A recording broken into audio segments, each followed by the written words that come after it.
Mama's in the living room watching Judge Judy. I'm in the kitchen eating leftover sushi, and she yells, "Oh, girl, you gotta hear this one."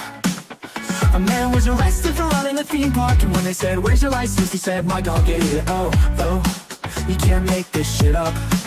Sometimes I wonder if life's just one big cosmic joke. It's like she's on a Reddit, reading r/funny lawsuits, yelling from the couch. As she sips on a Prosecco, makes fun of all the weirdos, and then I hear her shout. It's like she's on a Reddit, reading r/funny lawsuits, yelling from the couch. As she sips on her Prosecco, makes fun of all the weirdos, and then I hear her shout, "Girl, you gotta hear this one." Mama loves to laugh at how absurd life is, says it's all a comedy and I'm her audience. And I love the way she makes fun of the world. She said, "You'll never guess what's with their girlfriend. It was a man who didn't get us out of the bed. He said, I've been through hell and now I need some help. You just can't make this shit up. You just can't make this shit up." Sometimes I wonder if life's just one big cosmic joke. It's like she's on a Reddit, reading r/funny lawsuits, yelling from the couch. As she sips on a Prosecco, makes fun of all the weirdos, and then I hear her shout. It's like she's on a Reddit, reading r/funny lawsuits, yelling from the couch. As she sips on a Prosecco, makes fun of all the weirdos, and then I hear her shout, "Girl, you gotta hear this one."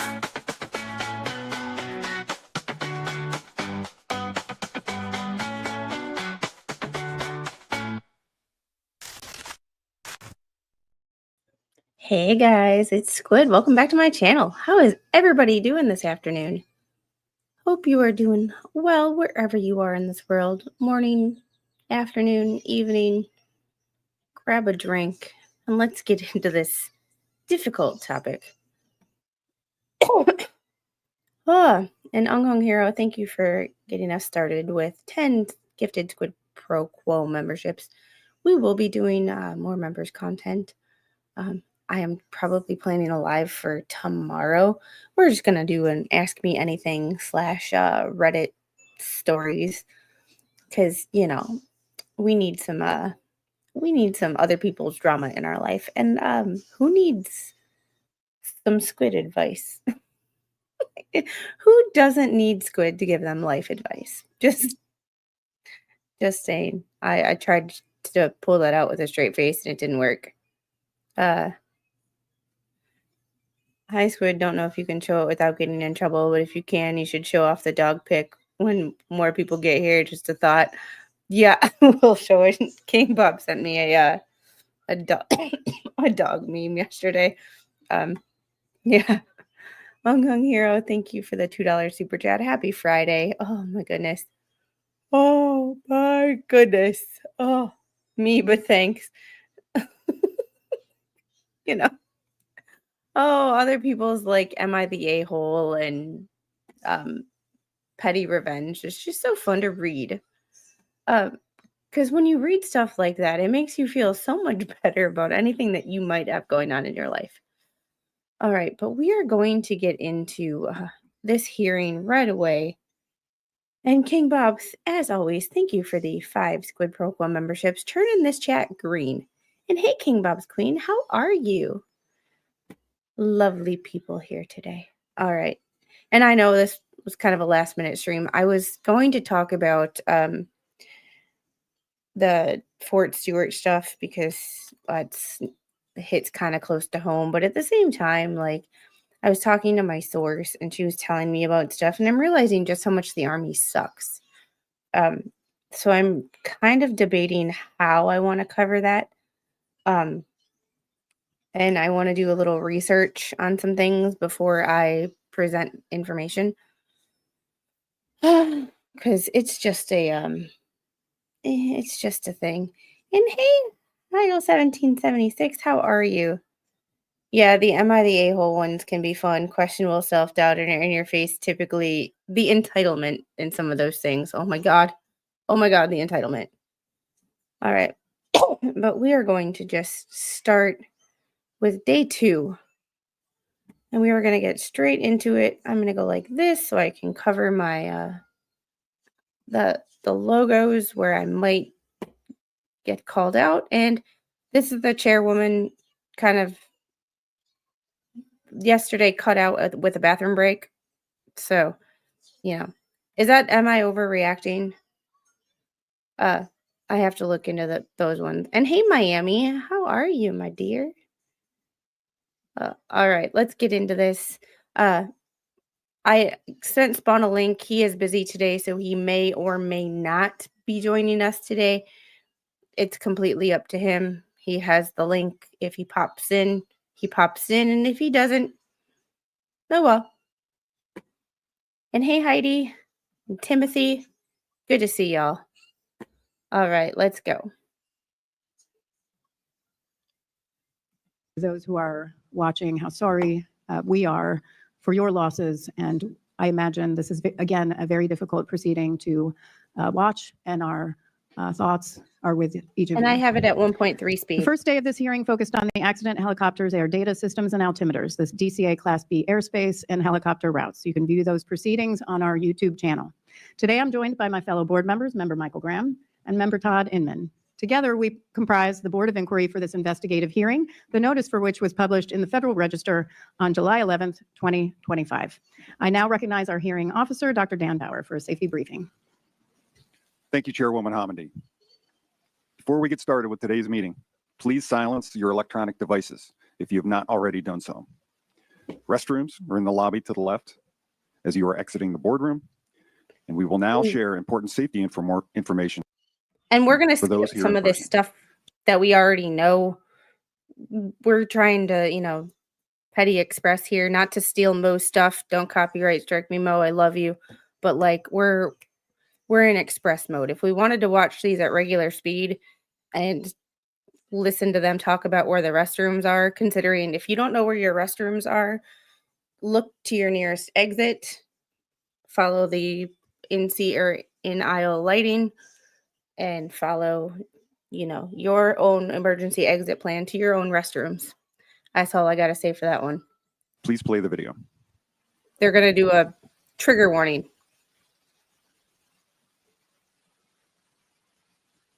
Hello and welcome to the proceedings. We're in case of in the first, you can exit this one you came in through the lobby.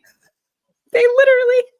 Okay, I'm sorry. I just have to laugh. Okay, I was joking when I did because the other day Spawn and I were talking about overwing exits and find your restrooms and strap in and get ready for some not so easy discussions. And Spawn and I go back and forth, and sometimes we disagree on some of the things that we talk about.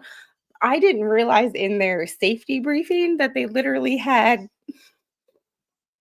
someone explaining where they.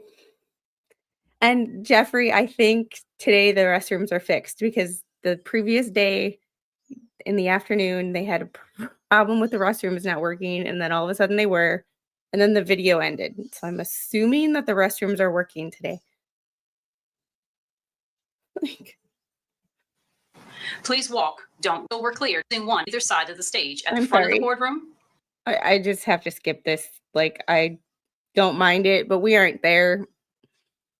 We can skip. Vice President of Safety, Security, and Development for PSA Airlines. With me is our Director of Operations, Captain Lucas Bowden, and beside me is. And for those of you who are new or didn't join us for any of the prior streams, PSA Airlines is the airline that was operating Flight 5342 for American Airlines when it had met its unfortunate demise. So they have a personal stake because these were their employees, their friends. But we're skipping in intros. So we did intros the other day. We're not doing them again. Hung Hero, thank you for the $2 super chat. Where is Spawn? Is she unavailable? Spawn on Fridays does, family stuff. Spawn has family time, and, he is busy running his own channel with his own content. So spur of the moment streams when I talk about this. Wednesdays, we have planned Wednesdays with Spawn every week for aviation related content. But when I do aviation stuff, spur of the moment, he may or may not be able to join. So, but Hung Hero, thank you as always for making sure I don't work for free. I love you. Platonically, of course. Oh, Organization. and I got a new mouse. So we went from the basic, sorry, not to share with you everything. So if I look like I'm dazed and confused for a minute, I went from this basic B, Apple mouse, to all sorts of buttons and things and wheels, and there's even a wheel on the side that I'm not exactly sure how this, there's buttons everywhere. So if I look a little confused or something happens to the stream because I hit a button, blame the expert. It's his fault. We'll just blame him. He's the button pusher. I'd now like to provide a general overview of today's proceedings. You may wish to refer to the hearing agenda for more details. Please plan to be here until around 7 p.m. today. We obviously ran later than that last night, and we'll do that again today if we need to. We only have one opportunity for this hearing, and we want to make sure that everybody has time to ask their questions. At some point, we'll break for lunch, and as needed throughout, we'll take smaller breaks. Please remain flexible. I do not know what to tell you about the restroom situation or air conditioning. I'm going to have a call with GSA for the 50,000th time later today. It's not them, actually. So we are doing the best we can. For the parties and for the witnesses, we do have a key for restrooms down here. So if you need it, just come see one of us and we'll make sure that you all have what you need, because your presence here is needed in a more timely way. Not that others are not, but there are restrooms in the Hilton in the meantime, and also in L'Enfant Plaza around the food court. I apologize. We are doing the best that we can. So panel 3 will begin in a moment. Like I said, we want to make sure everyone is asking questions, and I alone I'm going to be honest, have 20 pages worth of questions from everything that I've looked at. The docket for air traffic control is very extensive. It is very lengthy, thousands of pages. It might be hundreds, but it seems like thousands of pages. Okay, it wasn't just me. Okay, and we read them all, we study them, and so it might take a while. It's very important to me, especially more important than I think, and I think the members would agree, that the technical panel be able to ask their questions. They are the investigators. I do not want them shortchanged at all. Parties also have questions. We have questions. So I'm going to warn you, if I do not want you or anyone else to feel like you're rushed, that you can't ask more questions. I've said this to our amazing staff. So that means this panel may go all day. If that happens and I start seeing it, that means panel 4 might move to tomorrow with panel 5. We just want to make sure that we're doing the best we can. Also, I know that means that witnesses are going to need breaks. I'll make sure that we keep track of that. FAA, Todd, if you feel like, or any of your party reps, if you feel like you're hearing from folks or you're seeing that they might need a break, communicate that to Dan and we'll make sure that everybody is accommodated, because I know it could be a long day.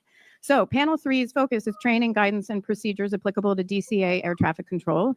As I said, if we have time, we'll move on to panel 4. It might move to tomorrow, but that is going to be an overview of collision avoidance technology. We'll follow the same process on both panels. Dr. Bauer will introduce the topics to be addressed, as well as the technical panel members and witnesses. I will then swear in the witnesses, who will be questioned in the following order. First by the NTSB technical panel, next by the parties to the hearing, and finally the Board of Inquiry. We may go back to the technical panel and others, just to make sure everybody has an opportunity to get their questions answered, especially because the technical... It's a cheap gas station, one of the ones where you need a key to go outside and unlock the door. Gotta love those. And I am working on, I pinned at the top of the chat the docket for those of you interested in any of the information. That is the docket with all 205 exhibits. I am actually working on opening up the witness lists. So if there's questions on who these people are, but I downloaded it and I couldn't remember where I saved it, so I had to re-download it. So So boomer moment. I saved it. I just can't remember where. ATC candidates have to count on fire. JKD Buck, we were talking about this the other day, but the lawsuit currently with the ATC candidates, Brigida versus the Department of Transportation, that started in 2015, is currently stayed right now because they are in mediation. Now, a lot of those candidates are too old to work, but there was a lawsuit in 2015 where they changed the hiring practices of air traffic controllers because there was, according to the panel, there was too many straight white men, or not straight white men, just white men, too many college educated white men, because the program that they used to hire them were from college. So people sued because they had been going to college with the programs that worked with the colleges that worked with the FAA to hire candidates straight out of the college pipeline, and they were no longer eligible. So they sued. And 10 years later, that is still in mediation, because when you sue the government, you have multiple administrations. But now they are in mediation with hopes to settle. Hopefully it works out, but just know when you're listening to anything ATC related, there's a bunch of people. I think there's at least 4 or 5 that I'm aware of. I haven't read the lawsuit in a while, that sued the Department of Transportation in 2015. So the people who want to blame Trump for the not to make it political, but there are people out there who want to blame Trump for everything ATC related. The lawsuit is prior to Trump becoming president. Therefore, not all his fault. Partially his fault, maybe. Not all his fault. So, Chad, I joke with Heidi. She lives a few miles south of Michigan state line. She calls me a troll because I live in Lower Michigan under the bridge. That's like Zach calling me a fat ass. There's people in chats everywhere who go like, who get offended by that. It's like Zach is my personal fat shamer. Like, so yes, if you hear people in chat going back and forth with each other, a lot of the times it's a long running joke from before we knew each other. All right, straight white men are a myth in 2025. Well, there's one in this house. I have proof of that. Panel will be doing the analysis independently, and they have to make sure that they have all the information that they need. A reminder, no electronics at the witness table. If you need a break, paper airplanes. I'm just kidding. On behalf of the board, just hold up a note. I'd like to thank the many witnesses testifying at this hearing in support of aviation safety. We ask that all witnesses be present as a reminder through the conclusion of this hearing, because you may be recalled at any time. And I know we might have some recalled today. We'll see how that goes. So Dr. Bauer, please describe the exhibits. Thank you, Chairwoman Hamady. Exhibits for this hearing include reports produced by NTSB investigative staff, videos, and other documents submitted by the technical panel members, witnesses, and parties to support the testimony and questions you will hear today and tomorrow. The exhibits for this hearing are in the docket. The docket number is SA-544. That's Sierra Alpha 544. The NTSB is authorized by statute to disclose information to carry out its mission, but we protect confidentiality and proprietary information to the extent possible. As such, the exhibits contain redactions. These are the result of negotiations between the parties and the NTSB regarding the disclosure of information claimed to be personally identifiable, security sensitive, or proprietary in nature. Though redacted, the exhibits contain sufficient information so that members of the public can refer to them during the hearing and throughout the NTSB investigation. The exhibits entered into the record, and any presentations, along with other records of the investigation, become part of the NTSB public docket and are.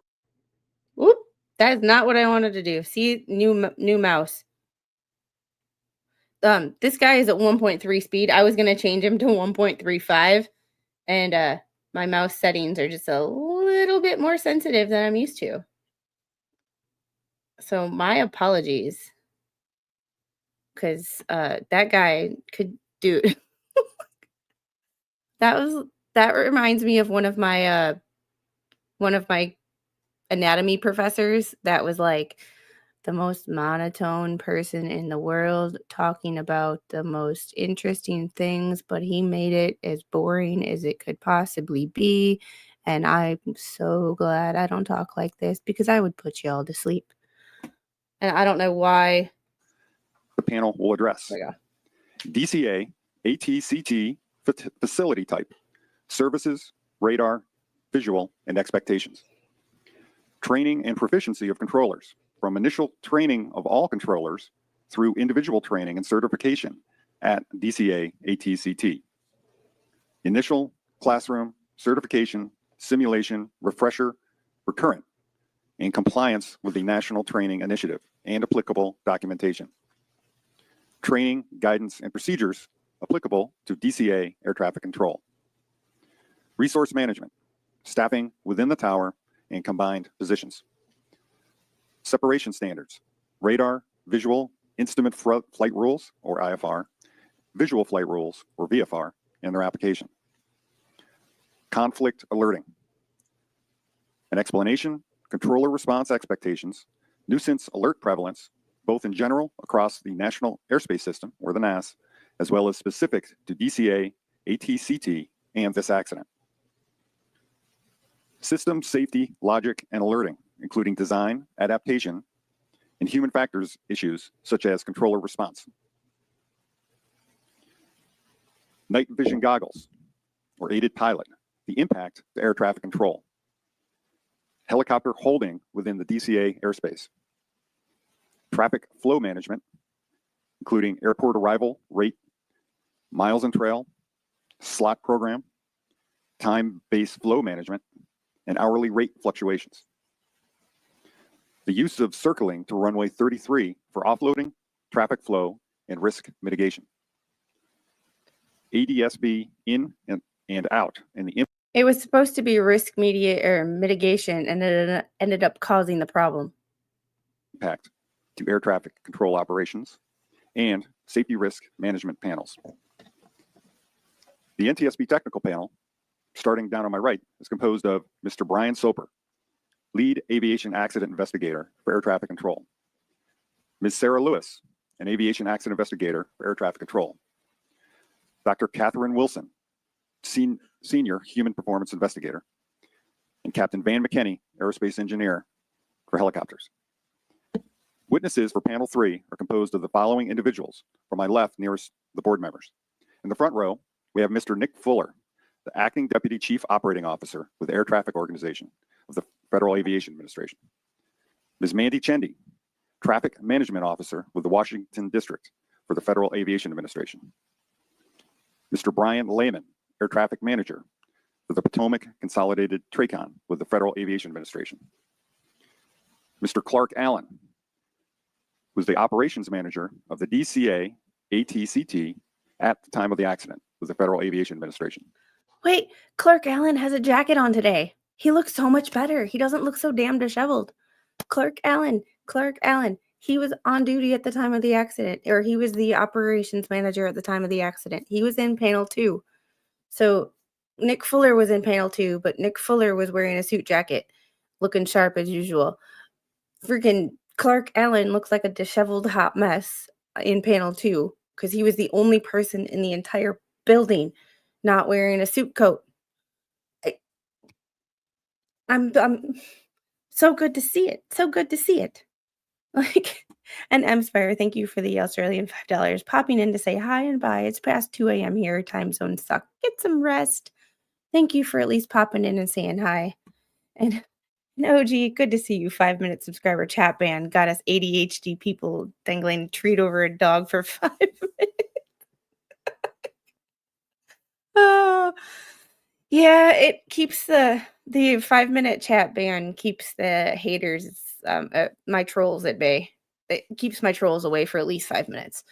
Sometimes they don't have the patience to sit there and wait 5 minutes to hate on me. So I give it a 5 minutes. For some chats, I give it a half an hour because I'm like, you're going to have to watch me for a half an hour in order to troll me. But this should be an interesting panel. I do have more information on these people. I did pin the docket in case you want to look at any of these exhibits. For this whole thing, there's 205 exhibits. Some of them are like the witness list and super short, but some of them are transcripts. And we will be slowly working our way through these. Some videos will be posted on my channel. Some videos will be posted on Spawn's channel.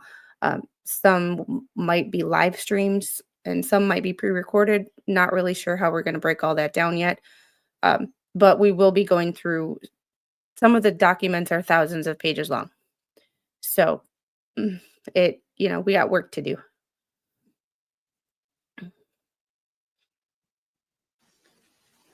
Mr. James Jarvis, an air traffic control specialist, formerly with the FAA Eastern Service Air Quality Control Group with Lidos. Dr. Kenneth Allendorfer, manager, Human Systems Integration Branch with the Federal Aviation Administration.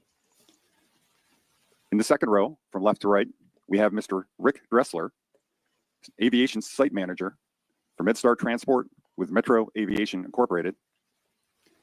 He was also Mr. in panel Eric 2. Silverman, an air traffic control and airfield operations manager for the DC, Philadelphia, New York, and Boston Northeast region with American Airlines.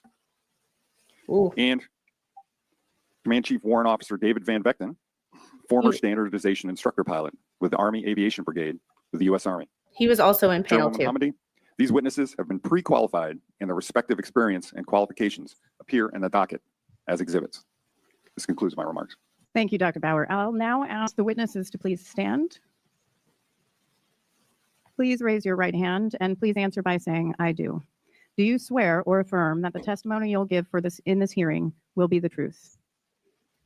Thank you. You may be seated. As a reminder to the post the link witnesses, you to will my remain under Discord. oath until the conclusion of this hearing. We ask that you answer the questions factually and avoid any analysis. If there are questions on whether something is speculation or analysis, your party reps may raise their hand with any sort of concerns, or you may ask me that question or state that you believe it's analysis or speculation. Finally, when you're speaking, please bring the microphone closer, push the button when you're speaking, and don't forget to turn it off when you're done speaking. I am going to just two things for those who are watching or in the audience, and also the parties and for the panelists. We asked difficult questions yesterday, and we'll do so today. Our objective today is to thoroughly understand crew dynamics and air traffic control and operations. This is a complex and dynamic operating environment, and it is important for us to understand how workload and responsibilities are managed. Second, I asked this yesterday, and I'm going to specifically ask because we really don't, in the federal government, have jurisdiction over the private entities. I'm going to ask this from the, I guess I will ask Mr. Van Vechten and Mr. Fuller. Mr. Fuller on behalf of FAA and Mr. Van Vechten on behalf of the U.S. Army. Will your whistleblower policy, I asked yesterday, do you protect your employees and contractors from retaliation, harassment, and intimidation? For the FAA, yes. Army? Yes, ma'am, we do. Okay, thank you. And I just want to ensure it's employees and contractors for both. That's correct. Okay, great. If that occurs, I will be notified and I will not hesitate to report that to any Inspector General, Office of Special Counsel, or Department of Justice. I just want you to be aware of that. Okay, so with that, we're going to go ahead and start with Mr. Soper. Thank you, Chairwoman. We'll start off with a softball for you, Mr. Allen. Could you just give us a brief explanation of the type of facility DCA Airport Traffic Control Tower is, basically the primary services you provide, and what you're involved with there? And is there anything unique about that facility that you feel are important to be understood as we move into all these questions about the guidance and procedures at the tower? Yes, good morning. DCA is a level 9 air traffic control tower only. Sorry, can you stop for a second? The whistleblower status would apply for anything provided during testimony or participation in this hearing and participation in the investigation, correct? FAA? Correct. Army? Yes, ma'am. Start again, Mr. Soper. Thank you. Do you need the question repeated, Mr. Allen? Yeah. one Okay, more time. great. So could you just give us a brief explanation of the type facility DCA Airport Traffic Control Tower is, the primary services that you provide from that tower, or that tower provides, I should say, and is there anything unique about the DCA Airport Traffic Control Tower that you feel is important to be understood as we move into the questioning about the guidance and the procedures with DCA that you would just like to have at the head of that? Yeah, good morning. DCA is a level 9 air traffic control tower only. It operates 3 runways in a north configuration and a south configuration. With that, we primarily are made up of airlines servicing the fixed wing traffic, and then law enforcement, medevac, and the various armed services for a significant helicopter operation. With our airspace, there are various prohibited areas adjoining additional level Class Bravo airspaces. It makes up the Washington Tri-Class Bravo. And with DCA Tower, it's unique in the lack of real estate that the airfield has. In the amount of operations that we run. With our ground control, it's unique that they are also ramp control and service the gates and the alleyways. As far as the local control or helicopter control, or both of them actually, in the airspace, operating with the prohibited areas, there's a significant VIP flights.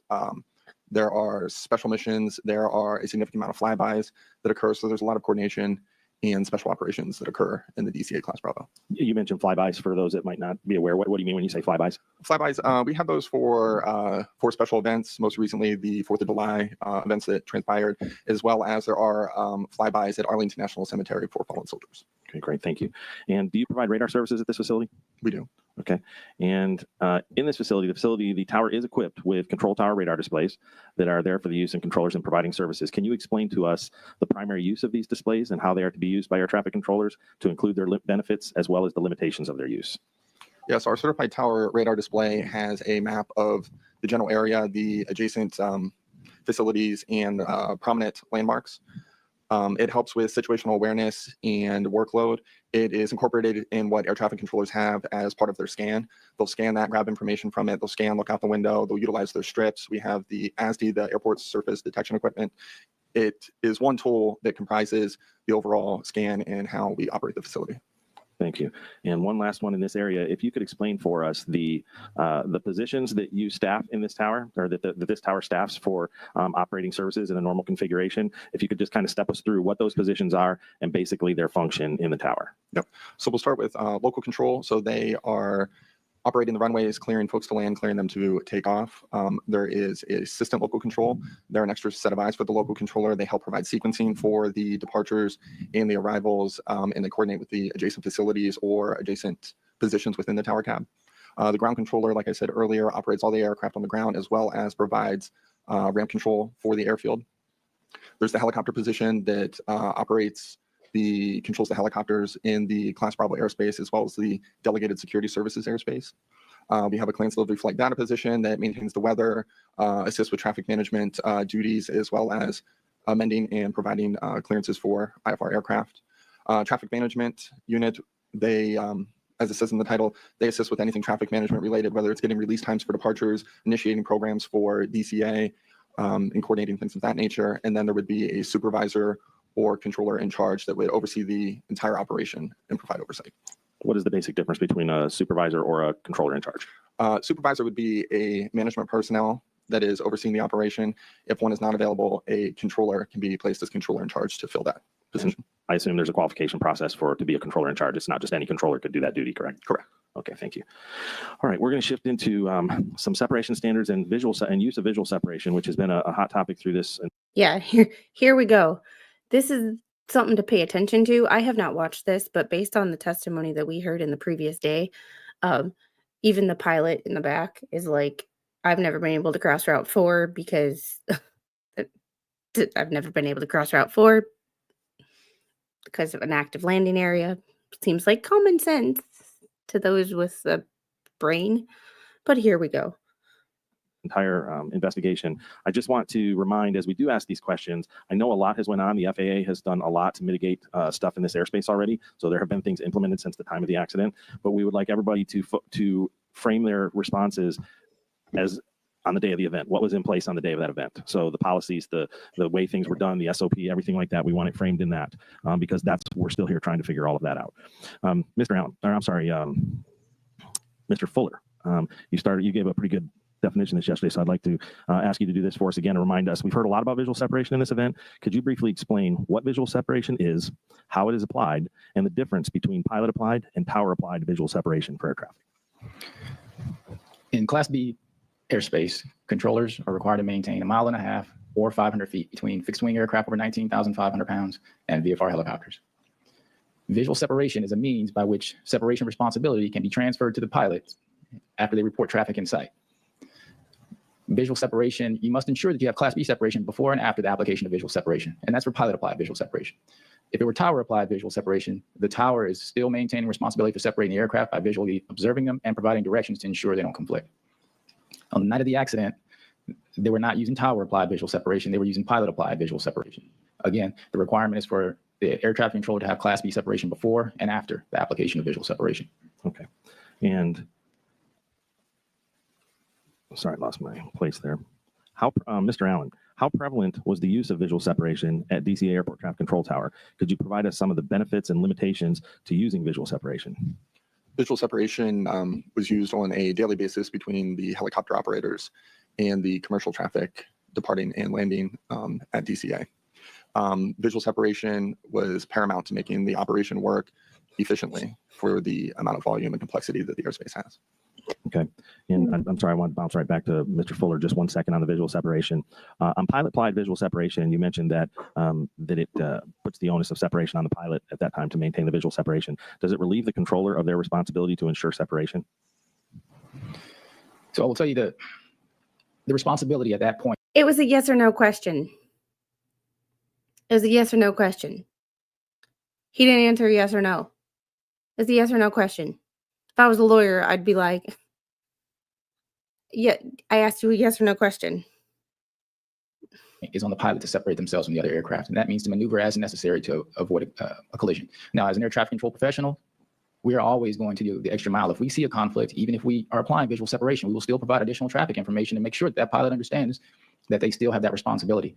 I believe in the night of the accident, you heard the controller reach out and provide an additional instruction to the PAC 25 helicopter to ensure they had traffic in sight and they verifying they were still maintaining visual separation. It's the pilot's responsibility, but air traffic controllers.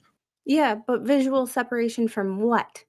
I have said it from the very beginning when I heard the audio for like the 4th time. I don't think that they ever saw American Airlines 5342. I think they were looking at the plane behind 5342. I don't think they ever saw this CRJ. And I can't remember specifically what aircraft was behind 5342. I believe it was I think it was a 170, an Embraer 170. Do not quote me on that. I don't have the information in front of me. I'm strictly trying to go off of my memory, which, as we know, may or may not be good. However, with that being said, we have a special guest. Hello. Hello. Oh, hello.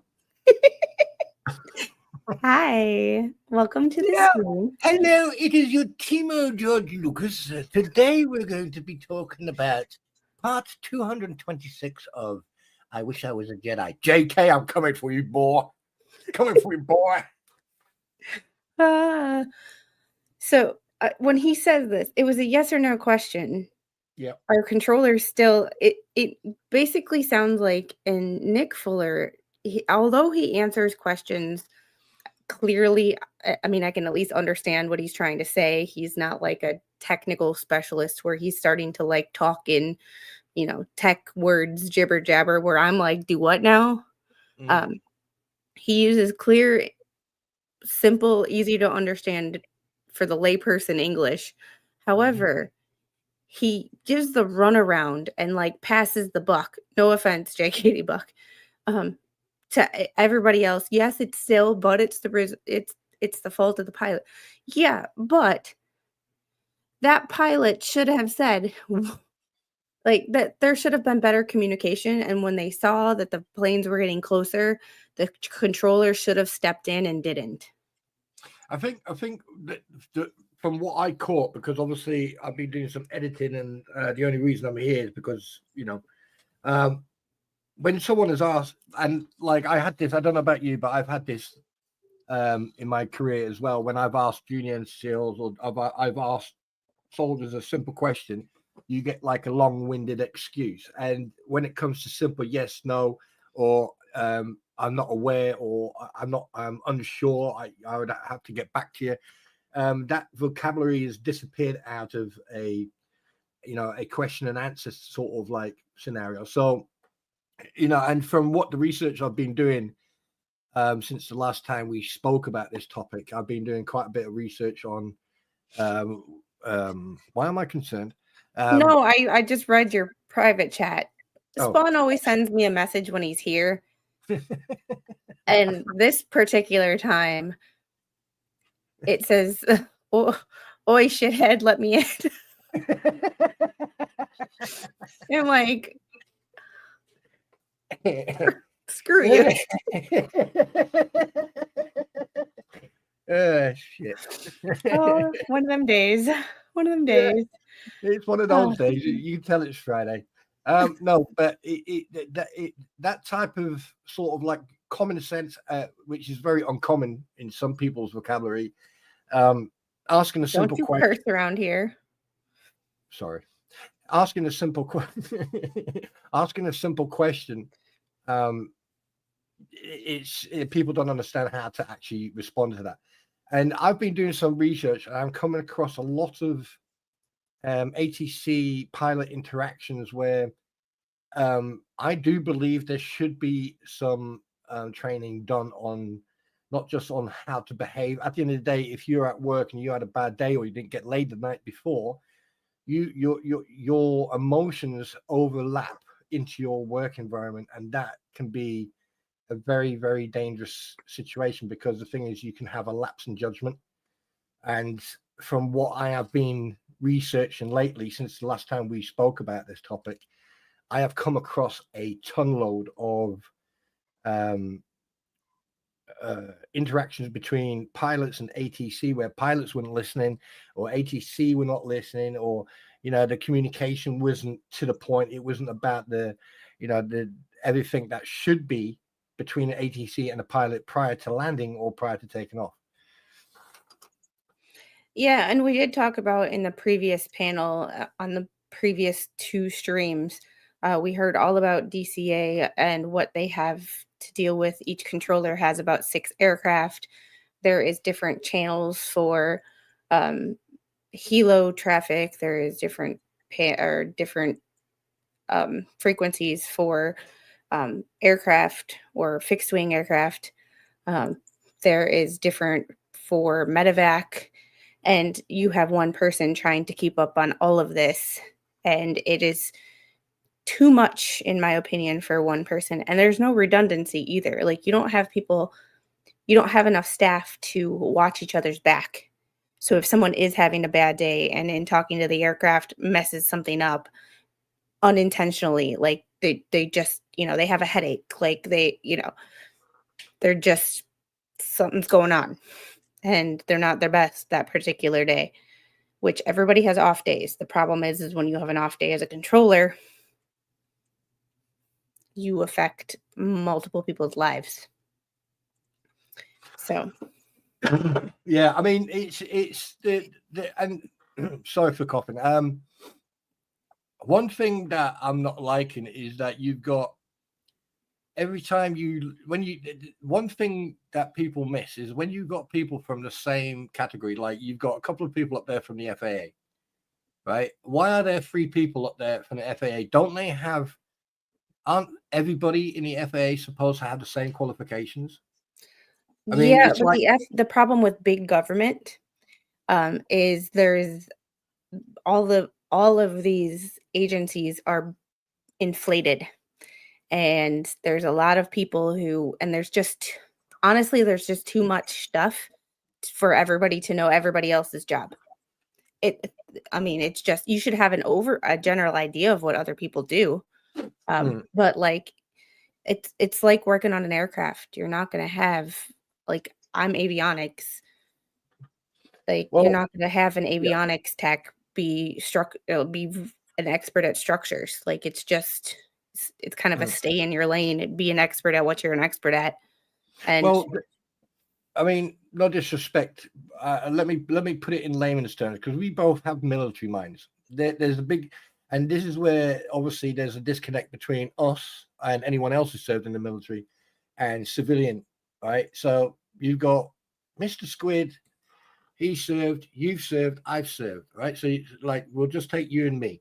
Now, if, for example, okay, we had a panel and there was a situation that's happened, then you would have someone for mechanics, then you would have someone for leadership, then you would have someone for department expert, subject expert, then you would have someone who does the documentation, i.e. JSP. For here, over here it will be JSP, right? Say for example, as a driver, it will be JSP 800. And you, for every single thing, you would have one person sitting on a bench. That means you'd have like 20, 30 people sitting on a board just to cover one side of a topic. yeah, and hey, Freckled, hey everyone, lurker today. No caps needed today since I only have treatments every 6 weeks. Caps away. It doesn't affect the algorithm like people claim. It doesn't.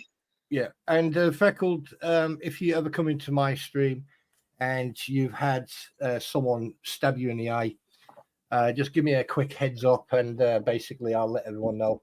And if people do get offended by caps, you're not shouting, you're just blind as a bloody bat. So, but top of the morning to you. Yeah, some people, like I've had people who need to wear, or who need to, like a certain person who types in caps all the time. Somebody called her out one time and she was like, I can't see. If I'm on my phone, I can't see. I type in caps. Like, can you imagine freckled gingers with her nose stuck to the screen? I know, like the moment she starts talking about, hey, what's going on? Don't worry about it. I'm just going to... No. Going back to this. I don't let the little things. Yeah. I mean, like one thing I am getting a bit concerned of in regards to this topic is that this board, it's like a theater, not a theater. How can I put this? It's like a Broadway. It's like a Broadway show. It's a production. Yeah, there you go. And I mean, I don't know about you or anyone else who served. I don't like things like that. I don't like these type of made up productions where you've got multiple different heads of departments and God knows what else sitting in a horseshoe effect and then doing this, because the thing is, you just lose concentration on the actual factual evidence. Freckled, I appreciate the limited accommodation for my condition. It's humiliating to be called out and made fun of. You guys are appreciated. Freckled, F them. Yeah, and Freckles, whoever made fun of you or gave you a hard time, like obviously one either doesn't know you or two is just an asshole. So you do you. We are behind you 100%. You let me know if you need anything. And if you need to type in caps because you're having a hard time seeing that day, you do you, boo-boo. Like, you got to do what you got to do. As a former OT or OTA who did modifications for people for everything, caps was one of those simple modifications for people to be able to use technology. Mm-hmm. And Freckled, you know that like a little bit of banter doesn't hurt, but echolocation usually works all the way. So if you just go bing, boop, bing, boop, bing, boop. Sorry, I'm not a bat. I know.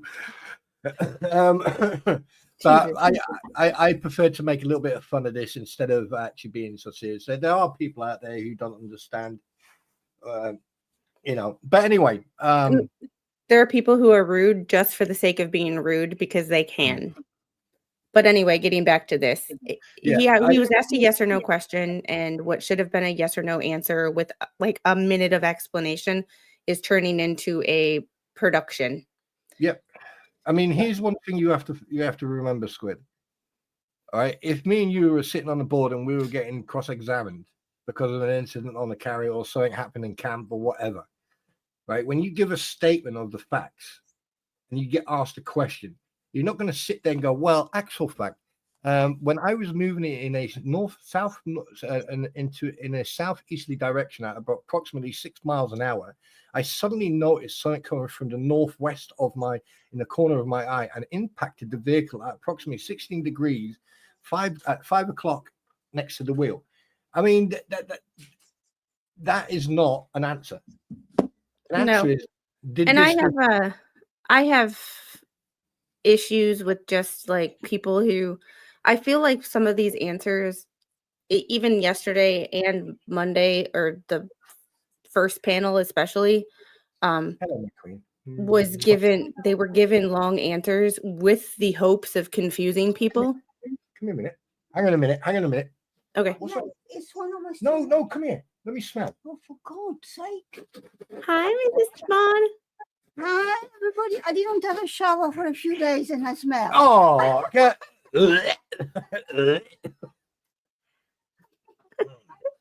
Well, if you haven't had a shower, oh, mouthful. Anyway, sorry. I feel like some of these things are just you talk in big words because you can, and you know you're going to confuse people, and it's like you do it on purpose. And I feel like that's half the problem with some of these is you get people like, we're trying to get to the bottom of what happened here so it doesn't happen again, and you've got people who are passing the responsibility between people instead of just saying, yeah, we screwed up. That should have never happened. We will change it. We will do better.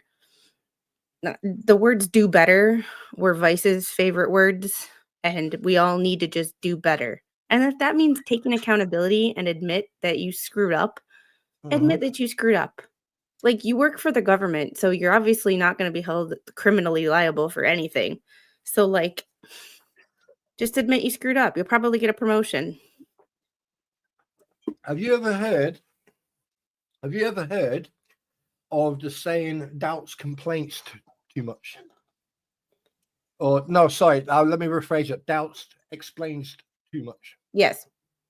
Because when it comes to any type of hearing, when say like if you're a witness or anything else, if you're a witness in court and you're getting cross-examined, here's a word of advice. If you are asked a question, right, and they say, "Do you agree?" and then you turn around and you say, "I'm sorry, I can't answer that question." And if the judge turns around to you and says, "Why can't you answer that question?" It's because the lawyer or the person who's just asked me that question has already stated that I agreed on what he has stated.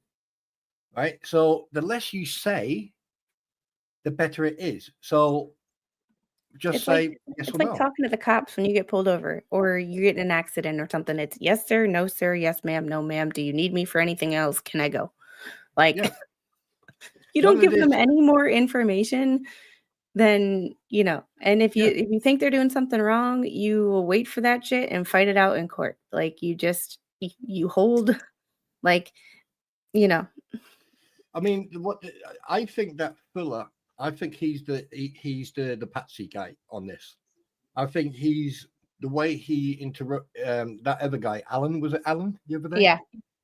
The way he was like so overstepping. Yeah, he is Alan's boss, but if you notice, he put his hand up a couple of times. So I think he's the what you call it, the Explainer, the fall guy. the fall guy. Yeah. That's All what I right, think. let's get back into this. Yeah. And hi everybody, by the way. We'll go the extra mile to make sure that we're providing information as necessary. Okay, thank you. And back to you, Mr. Allen. Was it your experience that the workforce had a clear understanding of the limitations as much as the benefits derived? Do you feel that the operators had a clear understanding of these as well from your experience working there?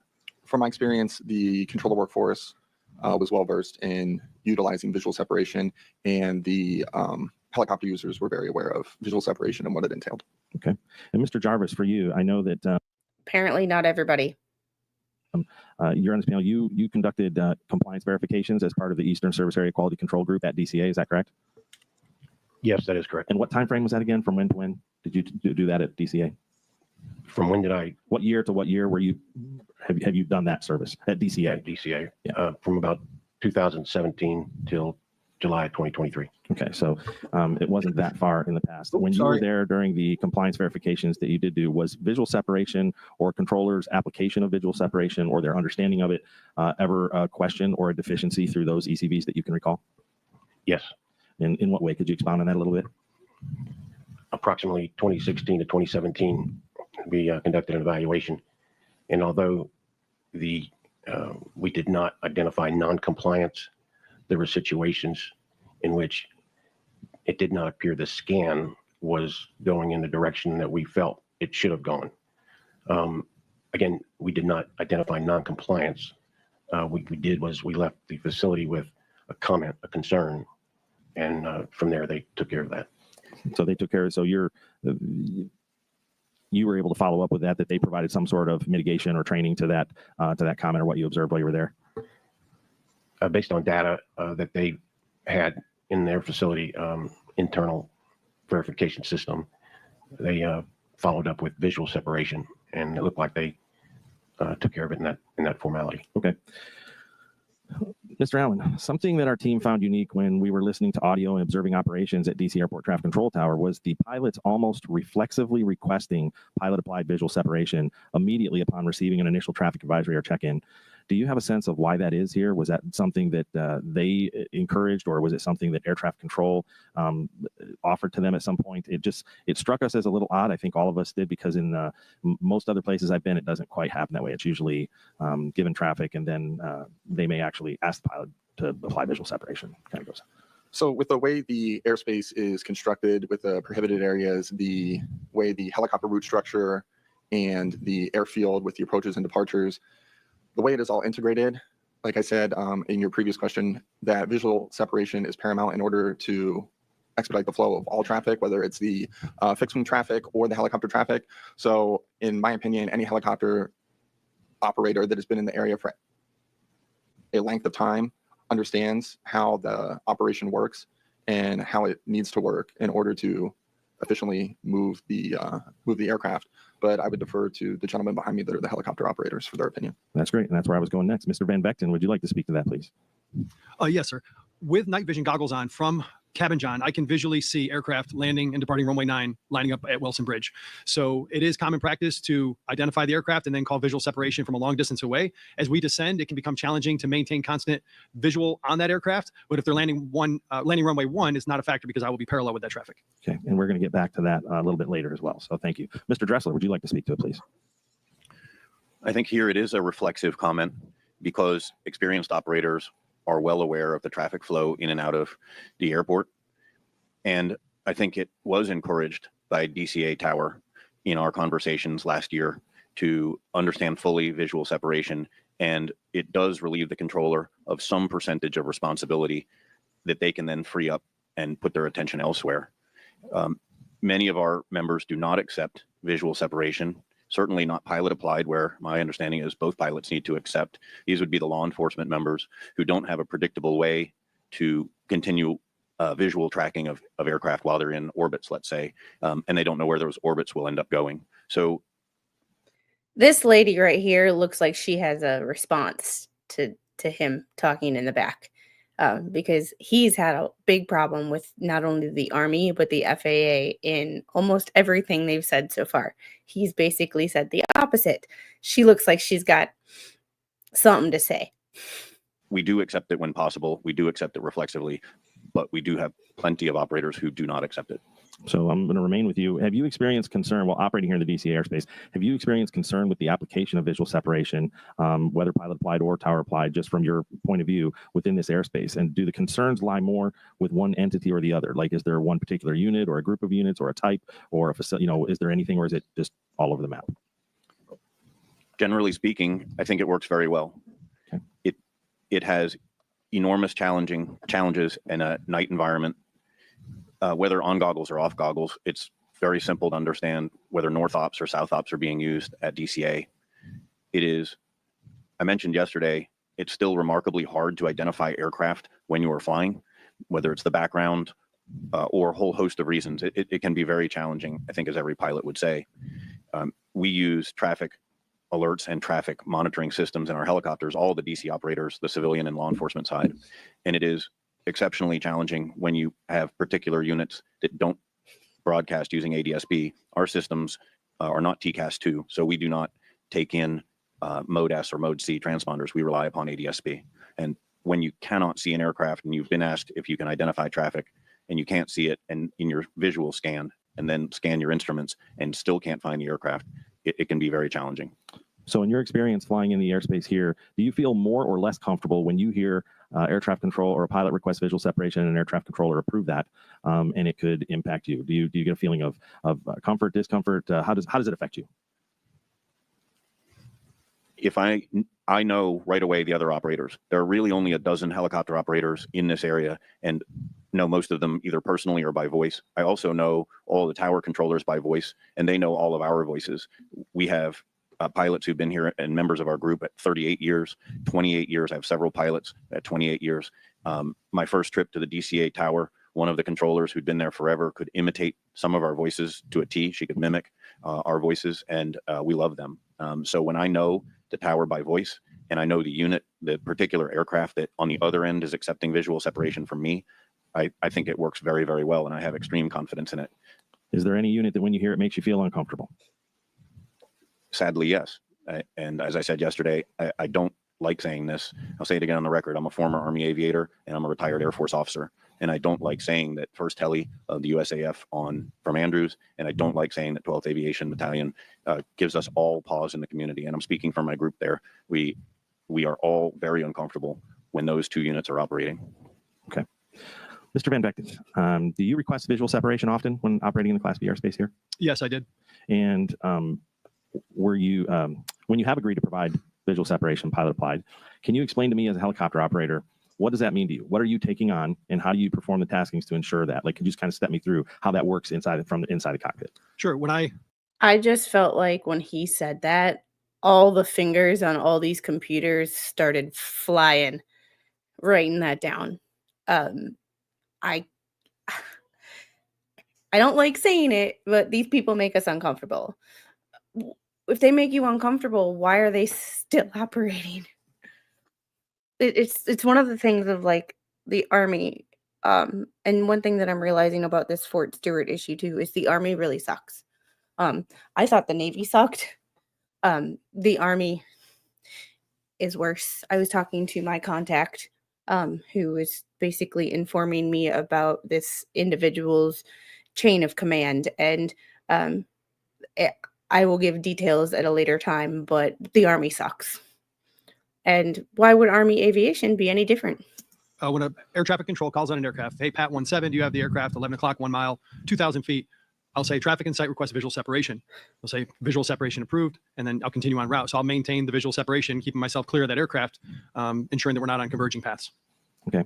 You mentioned earlier, you were talking about it was very easy for you, especially under night vision goggles at night, to be able to acquire traffic inbound on runway 1 final and be able to request visual separation right away because you see them, you know where that's at, and they're going. So my question would be, and we've seen in the video in the opening presentation that Mr. Banning showed, when they have aircraft lined up on final out there, there's 6, 7 landing lights out there in that same general direction. We heard that when under NVGs, depth perception is compromised or could be compromised. And I'm trying to understand, how do you know which one to then maintain from the rest of the time?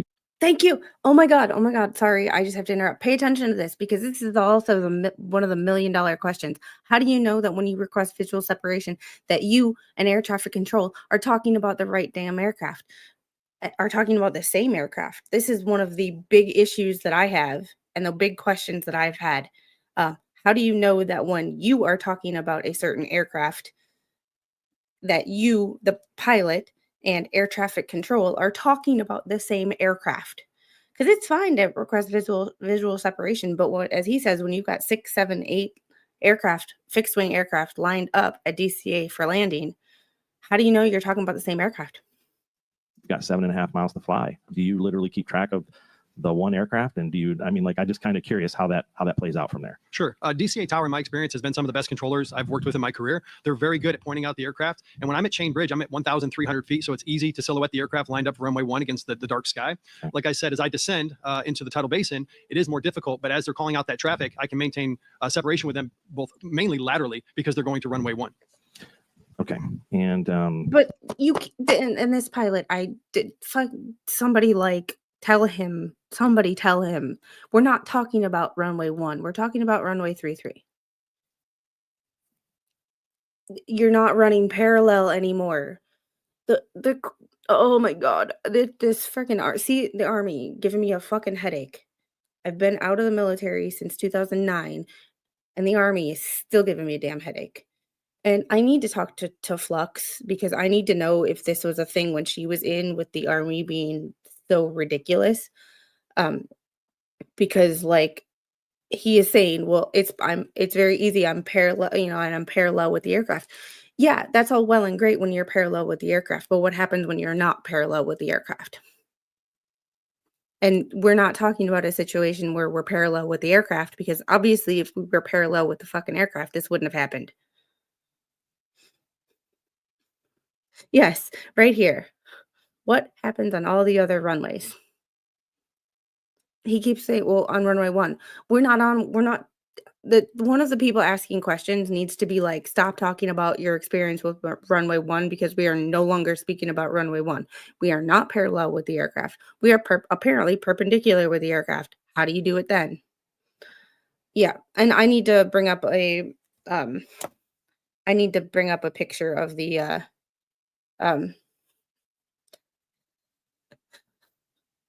sorry. OG just said dad joke central. Dad joke of the day. You know how you can tell if the runway is hot? Somebody is catwalking. Dad joke. But yeah, I will bring up a picture or a diagram of of what runways and what they're facing, and superimposed with the helicopter routes. So when they are talking, we know what the hell they're talking about. I will get on that right now.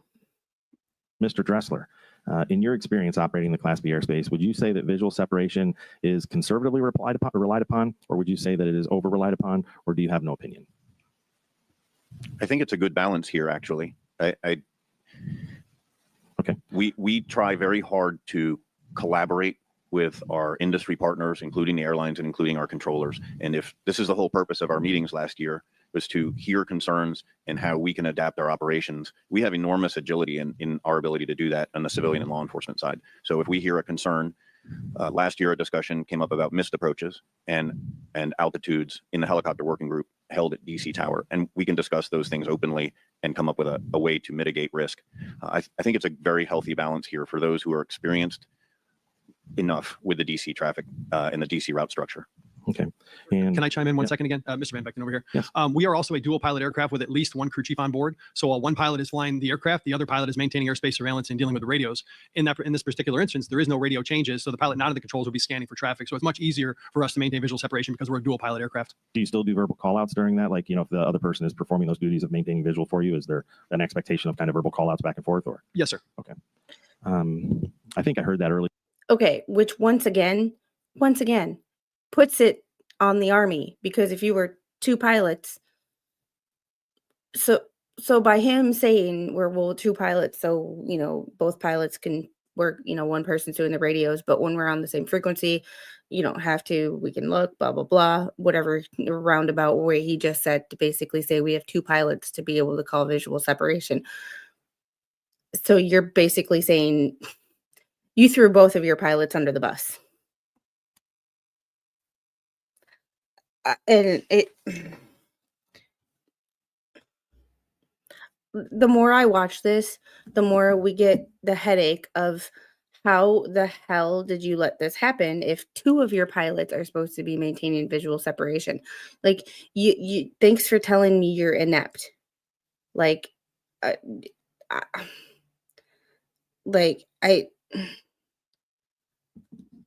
just think is anybody else just wanting to beat their head up against a wall right now with the thanks for throwing your pilots under the bus and letting me know that not one, but both of your pilots are stupid and screwed up. Like, so here is the, I'm going to stop this screen for a second. I'm going to share the picture of the, or this is from the preliminary report. There we go. So this is, and trigger warning. So this is the helicopter routes. So you can see, and it's a little confusing to look at too. It's not as clear as the ones that they had or on day one. But here's helicopter route 1, and here's helicopter route 4. So we are right here in helicopter route 4. Well, here is runway 1, basically going from 180 degrees north-south. And then here is runway 33. So what happened, and I'm going to find the diagram, and sorry, avert your eyes. Here is runway 33. Here was Pat 25 coming down route 4. They were initially supposed to land on runway 1. They got diverted because there was an aircraft that was supposed to take off on runway 1 and was not cleared. So they were diverted. So you can see, and I'm going to zoom out. I zoomed in so we could see, but they were initially supposed to be here. They were diverted. So now they're almost facing each other. So you can see what he meant by runway 1, where coming down runway 4 or coming down route 4, they're pretty parallel. But when they got diverted, now they're almost perpendicular. And yeah, now you're head on. You're literally facing each other. And it's just one of those situations of, is this safe to be putting civilian lives in at any sort of risk for a military operation? And that pilot in the back, Van Veffner, whatever his name is, keeps talking about runway 1. It's like, sir, get your head out of your butt. We're not talking about runway 1. You mentioned runway 1. Mentioned runway 1 one more time. I'm gonna shove my foot so far up your butt you could taste my boots. We're talking about 3-3. What happens when you are trying to cross traffic and you are not parallel with the runway? Yes. Yeah. They had wingtip lights. They would have had their nose light on. Like, you could see. Like, it just makes me cringe at like, yeah, runway 1 is the new Rule 26. Say Rule 26 one more damn time. Say Rule 26 one more mother effing time. I'm back, and Rule 26. What's going on with Rule 26? Rule 26 was when Bubbles kept mentioning Rule 26 in all his motions, or 12B1. 26 was Gingras out in Arizona. 12B1. It's runway 1 is the new 12B1 because this pilot keeps talking and keeps mentioning runway 1. Whenever he talks about it, it's like, dude, stop saying runway 1. You say runway 1 one more time. Like, we're talking about runway 33. Stop talking about runway 1. Okay, well, I've got one thing to say to you then. Lord Vader, execute Order 66. And just so we were all on the same page with what we were talking about, runway 1 versus runway 33 and helicopter route 4, I opened up the DCA preliminary report. Well, okay then. Now they brought up runway 1. Now go and kneecap those fuckers. Now that the way you kneecap me when I mentioned those two runways. Like, I'm just like,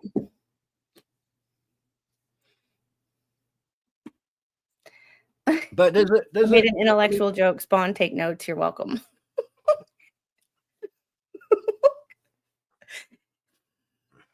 no comment. Anyway, I love this chat. Oh my god. But here's the thing, like what I found quite interesting is like at the beginning of this hearing, they showed the video, the pictures of the planes in their finals, and there has to be a certain amount of distance between each aircraft, and I think the gap is I think it's 30 to 45 seconds. While I think it is, I mean, don't quote me on that, I'm not an expert. But what I found quite interesting is that if you've got right, and don't have a go at me now because I'm just speculating.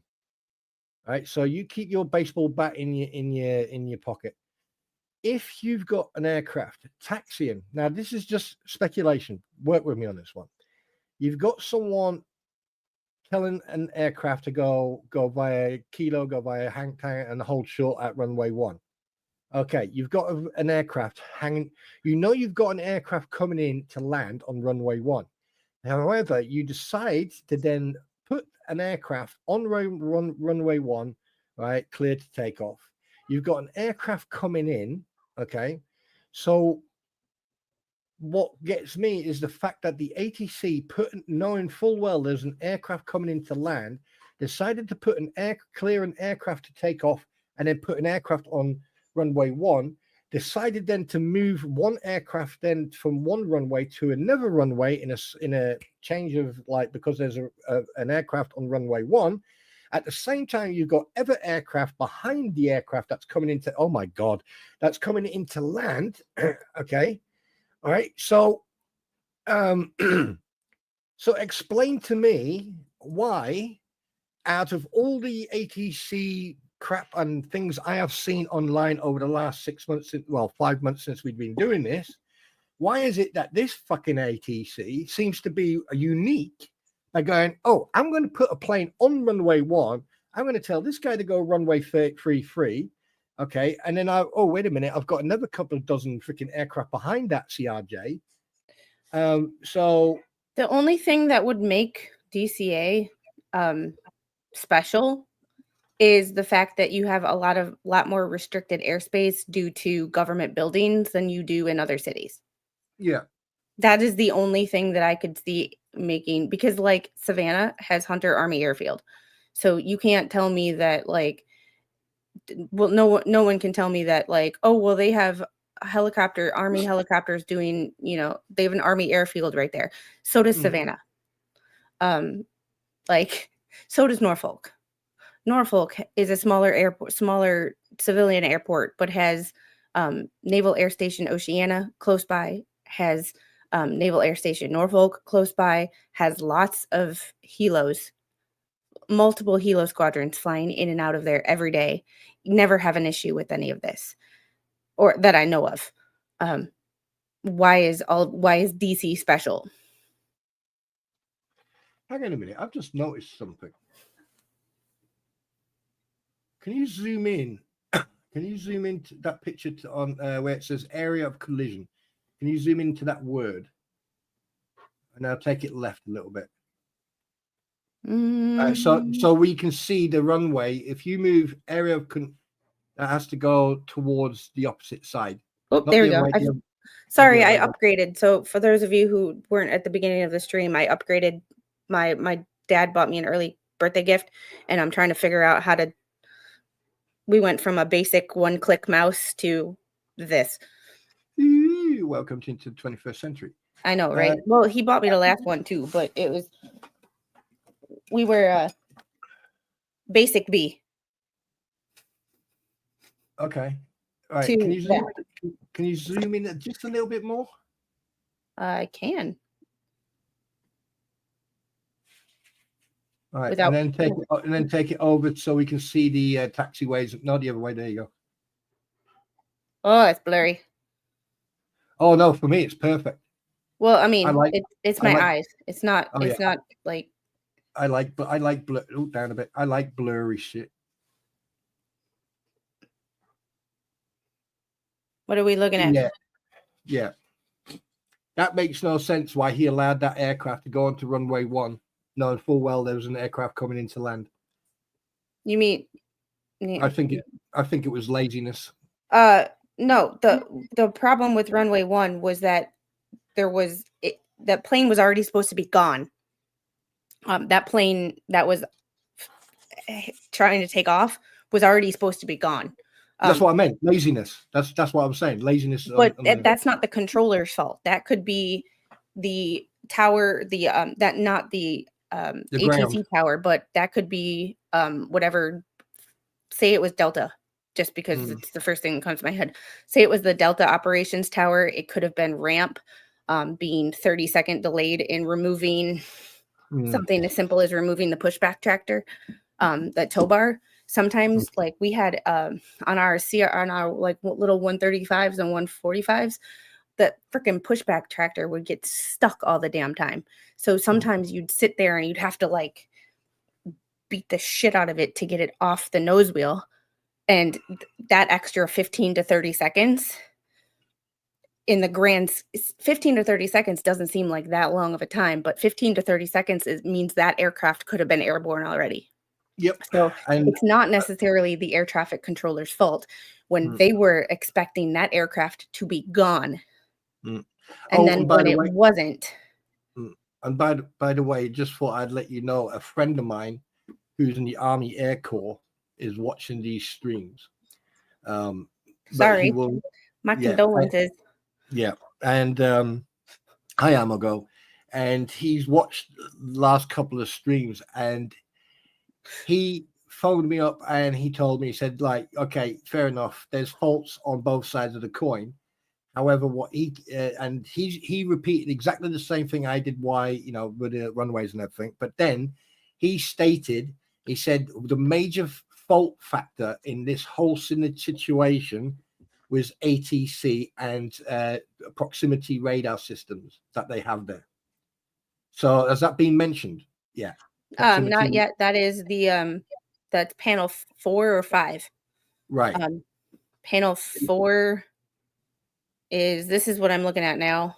I should just share my window. It's easier.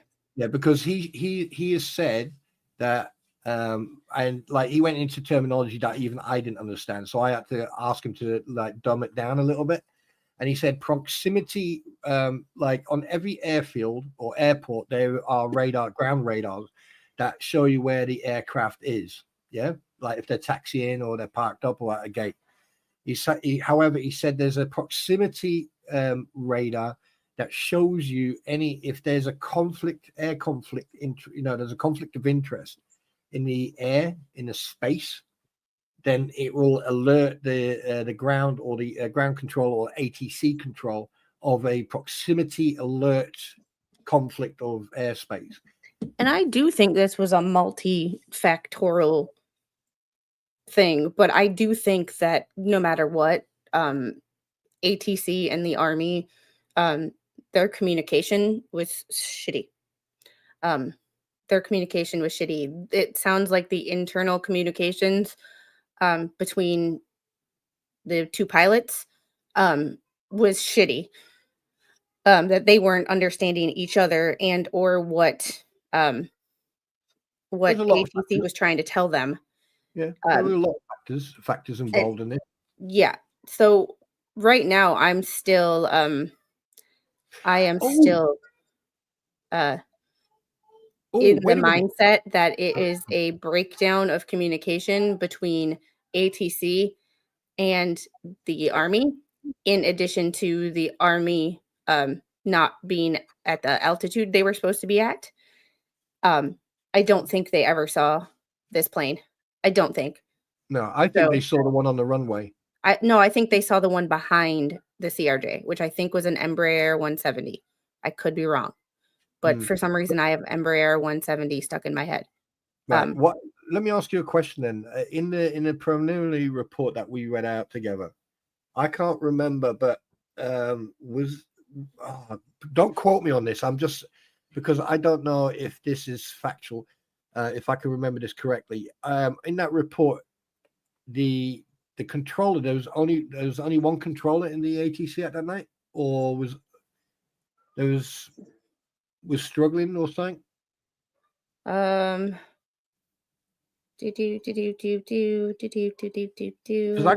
I know for a fact that there was a statement made or saying that they were overwhelmed,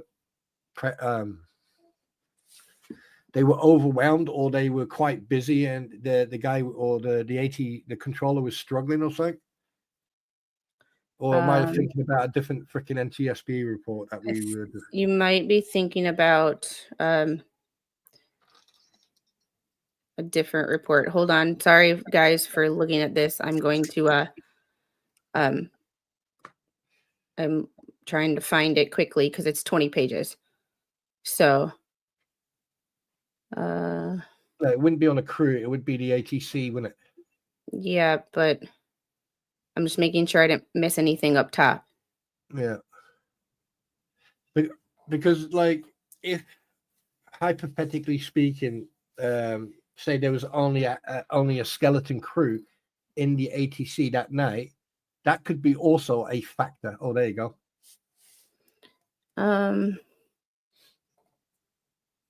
It's only talking about tower were staffed with 5 controllers at the time of the accident, working 5 open positions: assistant local control, ground control, clearance delivery, local control, and operations supervisor.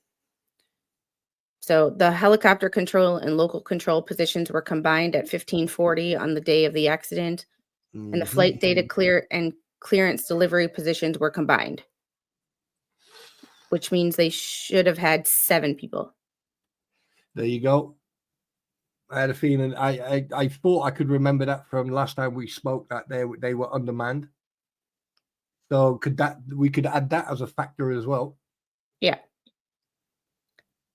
So, but I think it was multifactorial, but I'm still going with the Army. I agree with you.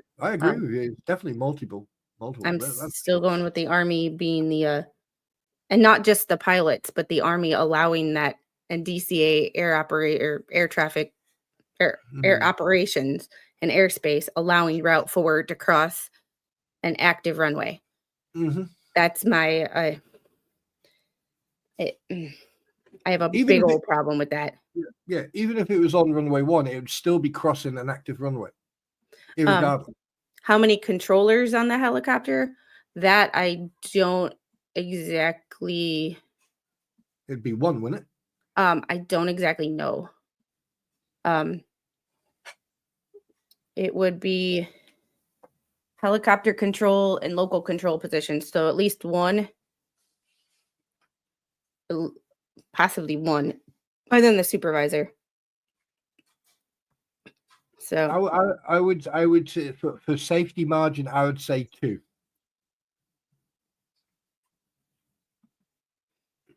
It depends on if the local control and helicopter control were actually supposed to be 2 separate people for redundancy. Yeah. And safety. And when they were combined into one position, there goes your redundancy. Yep. So, and hey, Malin, how are you? Oh no, I think YouTube is making fun of my dyslexia. It keeps showing it. Can it?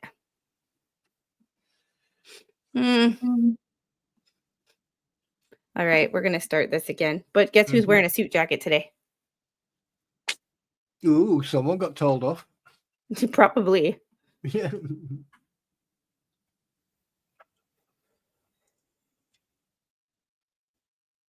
Where'd the sound go?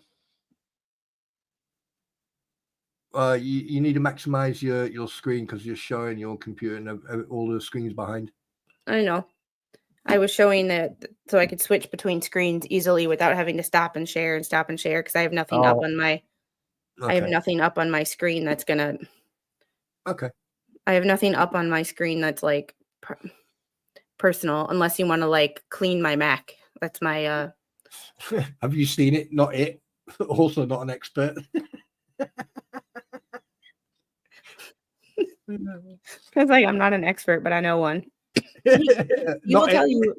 He will tell you every day that And every time you say something, that he's not an expert, but I beg to differ. What you're doing today. For you, how far away are you comfortable providing pilot applied visual separation at night under the same conditions that would have existed basically on the night of the accident, which was basically a clear night with, it was just generally a clear night with moderate to busier traffic. How far away? Typically at night, with landing lights on commercial jet traffic, you can see them stacked up all the way south on the Potomac. So I would feel very comfortable with that. And the conversation is usually, as Mr. Van Vechten said, it's usually a conversation with Tower about the number of aircraft. I would handle visual separation in miles plus without a problem. Okay. And Mr. Van Vechten, back to you in that same thread with picking them up on the north operation. If you knew that the aircraft called to you was a runway 33 arrival, how does that change things for the ability to keep visual if you were flying essentially the same basic route they were flying that day? That would be much more difficult because runway 33 as I descend, it would be challenging to pick up that aircraft on the left turn as it's coming in, especially when I get down below 200 feet by Memorial Bridge. Okay. All right. Very well. We're going to shift to a little bit different area here. We're going to start talking about staffing and resource management at the Airport Traffic Control Tower. Mr. Allen, while you were on site immediately after the accident, the overall facility staffing was being categorized as adequately. Nina, you serious? Which one? Here and there, or the experts, or the witnesses? Because staffed, meaning you had your number on board versus your number authorized under the staffing workbook was a close number. I think it was 28 on board or 26 on board and 30. Actually, it was 28 authorized at that time. Give me the numbers. We were authorized 28 at that time. Yeah, so you were authorized 28. And how many did you have on board? Do you remember CPCs? It's okay if you don't. We have it in the document. These numbers changed a number of times over the course of the investigation. So they've changed. But nonetheless, at that time, they were a very close number. However, that said, every person we spoke with cited staffing as a significant concern. And there was, and basically stated there was a lot more to staffing than authorized versus on board. Okay. So, and I think even you were explaining this to us. So can you help us understand the staffing concerns that you had at the time and tell us why, if your authorized was 28 and your on board was 26, why did you feel that staffing was an issue? Could you explain to us how that plays out? Yeah, there's many factors, variables that go into staffing. So we were authorized 28 and how do we make this one politically correct? Did you see him think about that? How am I going to explain this where I don't look like an inept asshole? Oh, yes. Little bit of smoke came out of his ears there when he was like, tilt. Yep. This is the question that I think he was dreading. Yeah. I don't think that I think that he does not want to answer this question because knowing they were understaffed. And this goes back to multifactorial reasons why they're understaffed. However, I believe that lawsuit's a big part of it. Mm-hmm. This is going to be an interesting one. Huh? I said this is going to be an interesting one now because the topic staffing. Yeah, he seems like a really good guy, and he seems like he's competent in his job and he is good at his job. However, this is the $1 million question that has plagued air traffic control all over the nation, particularly because of certain changes to hiring practices way over his head. However, he's the low-hanging fruit, so to speak, as far as answering this question, because the higher-ups don't need to take accountability. They're going to leave it to him to answer this question. And the thing is, you got Nick Fuller, who is his boss, sitting on the same freaking panel. We shall see. I don't think he wants to answer this question. Well, the man seems competent and incontinent at the same time. He seems competent and incompetent, and in the sense of I don't think he's incompetent. I think he's trying to find a way to answer these questions that doesn't make the entire air traffic control shit show right now with the poor technology that is no fault of their own. That is way over their head. The hiring practices way over his head. He doesn't make those rules. He just has to live with them. And they said, let there be light, and there was light.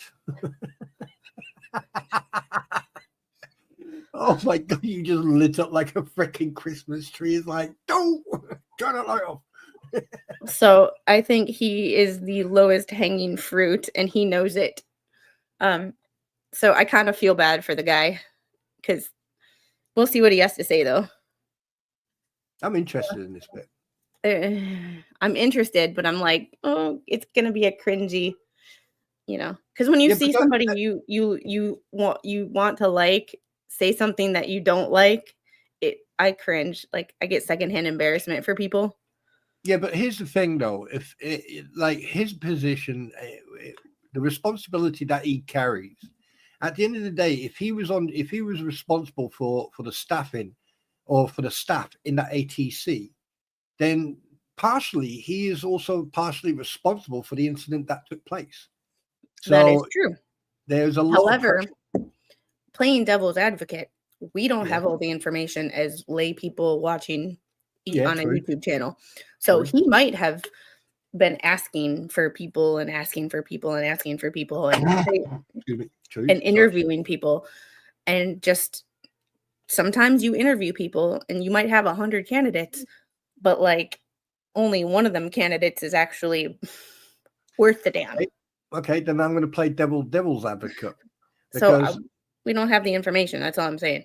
Yeah, but if he is like when you say that, if he has requested extra staffing and he's got proof of that, he's requested that. If they try to drop him in the shitter, pardon my French, at least then he can turn around and say, well, actual fact, no, here's some proof. Bang, there you go. So yeah, anyway, I want to hear what he's got to say about this staffing thing, because this is what exact number. But with that, folks can be on different types of leave, whether it's military leave, there could be release dates coming up. So we know that we have a person and we're going to lose that person. There is paid parental leave available as a benefit. And when you're looking at the staffing, you can kind of look into the future and see if, this person counts towards the CPC number, but there are extra variables where they're part of the whole number, but yet they're unable to be in the operation on the daily schedule. Okay. And in the most recent numbers we've received from the FAA for DCA, if I'm not mistaken, they're showing the authorized at 30. And Mr. Fuller, you can correct me if I'm wrong, because I'm sure you're on top of these. So the authorized is 30, and the onboard is, I want to say 26. Is that right, Mr. Fuller? The problem that we see is that when we look at all those, they have 19 operational, which means that they have 19 that can actually plug in, work a position, and staff the schedule. How many shifts do you have to fill in a day, Mr. Allen, at DCA? Including supervisors and TMU, you would want 9 people in the morning, 9 on the evening shift, and then you would have 2 for the mid. So that's a total of 20. Yes, and I believe that in the actual documents that were given, just the CPC staffing was 16 shifts in a day.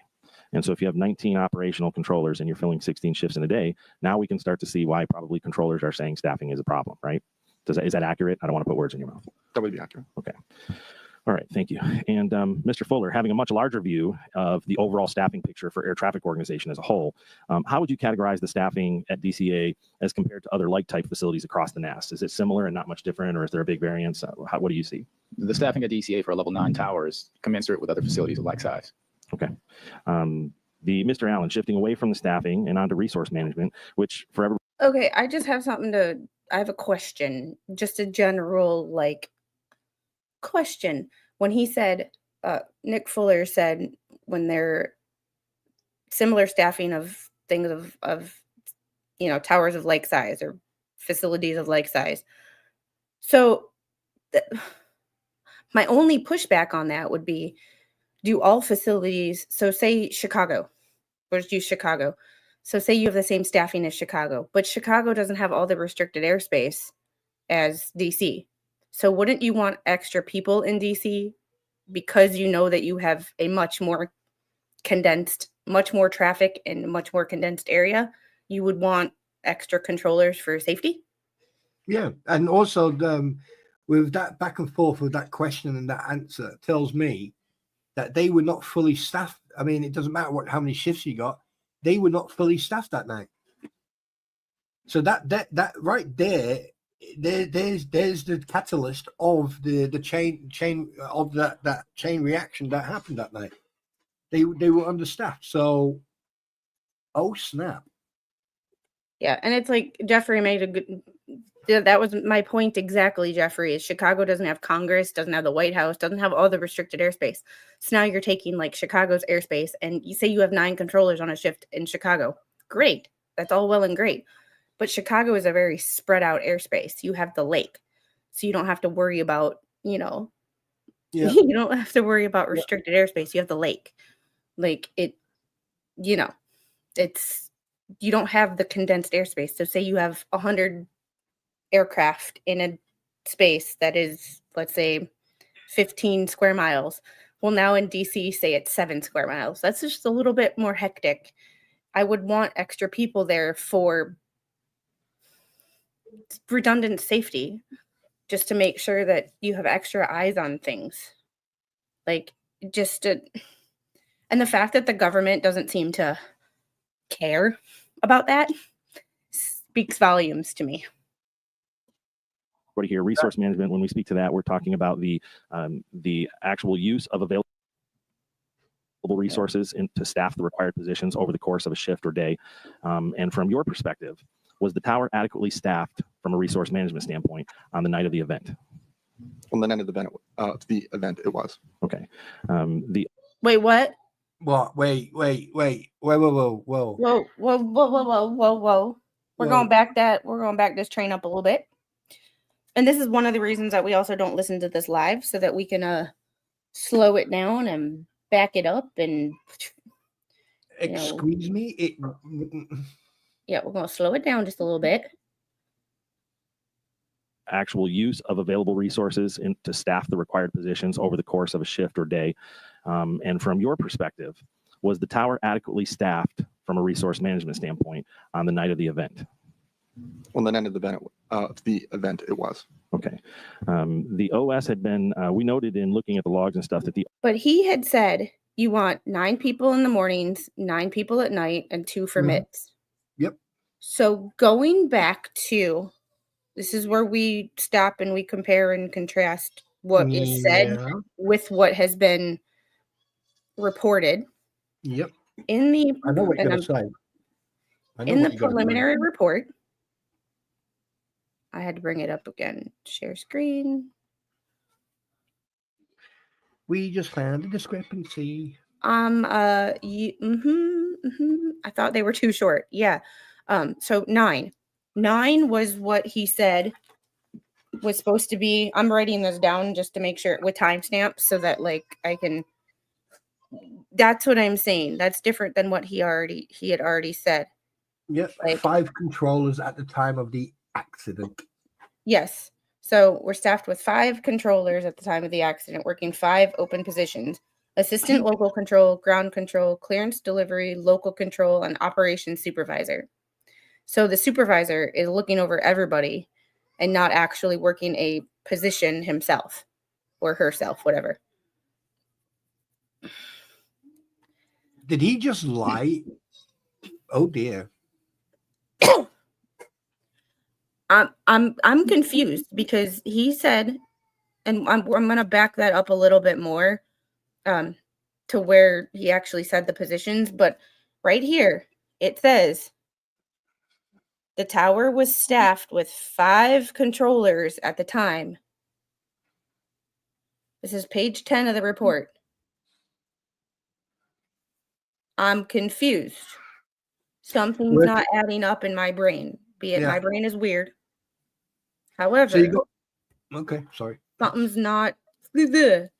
Something is. No, something's not adding up because if you got 5 controllers, right, working 5 open positions, local control, ground control, clearance delivery, local control, and operations supervisor, right?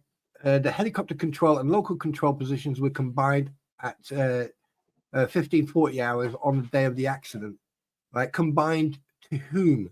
Was it to the ground controllers and the clearance delivery, or was it the local control and the ground control? So that means 2 people were double hatting that night, and there was supposed to be 9 people, including the shift supervisor. So there should have been 10 people in that fucking tower that night. If we go by their mathematics, if he says there's like 9 on per shift, then wait, what? I mean, they're already fall down where in this report, and now he's saying that there's supposed to be 9 per shift.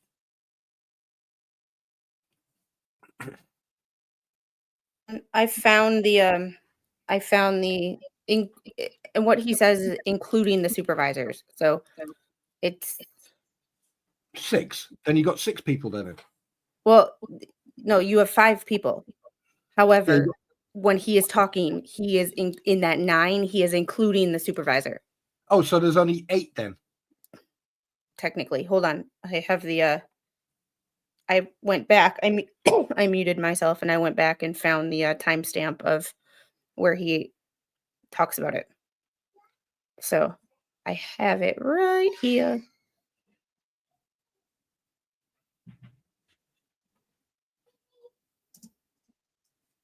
Interesting.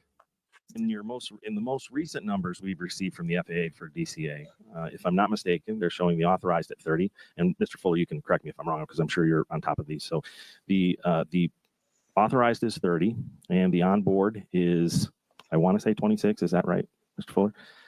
The problem that we see is that when we look at all those, they have 19 operational, which means that they have 19 that can actually plug in, work a position, and staff the schedule.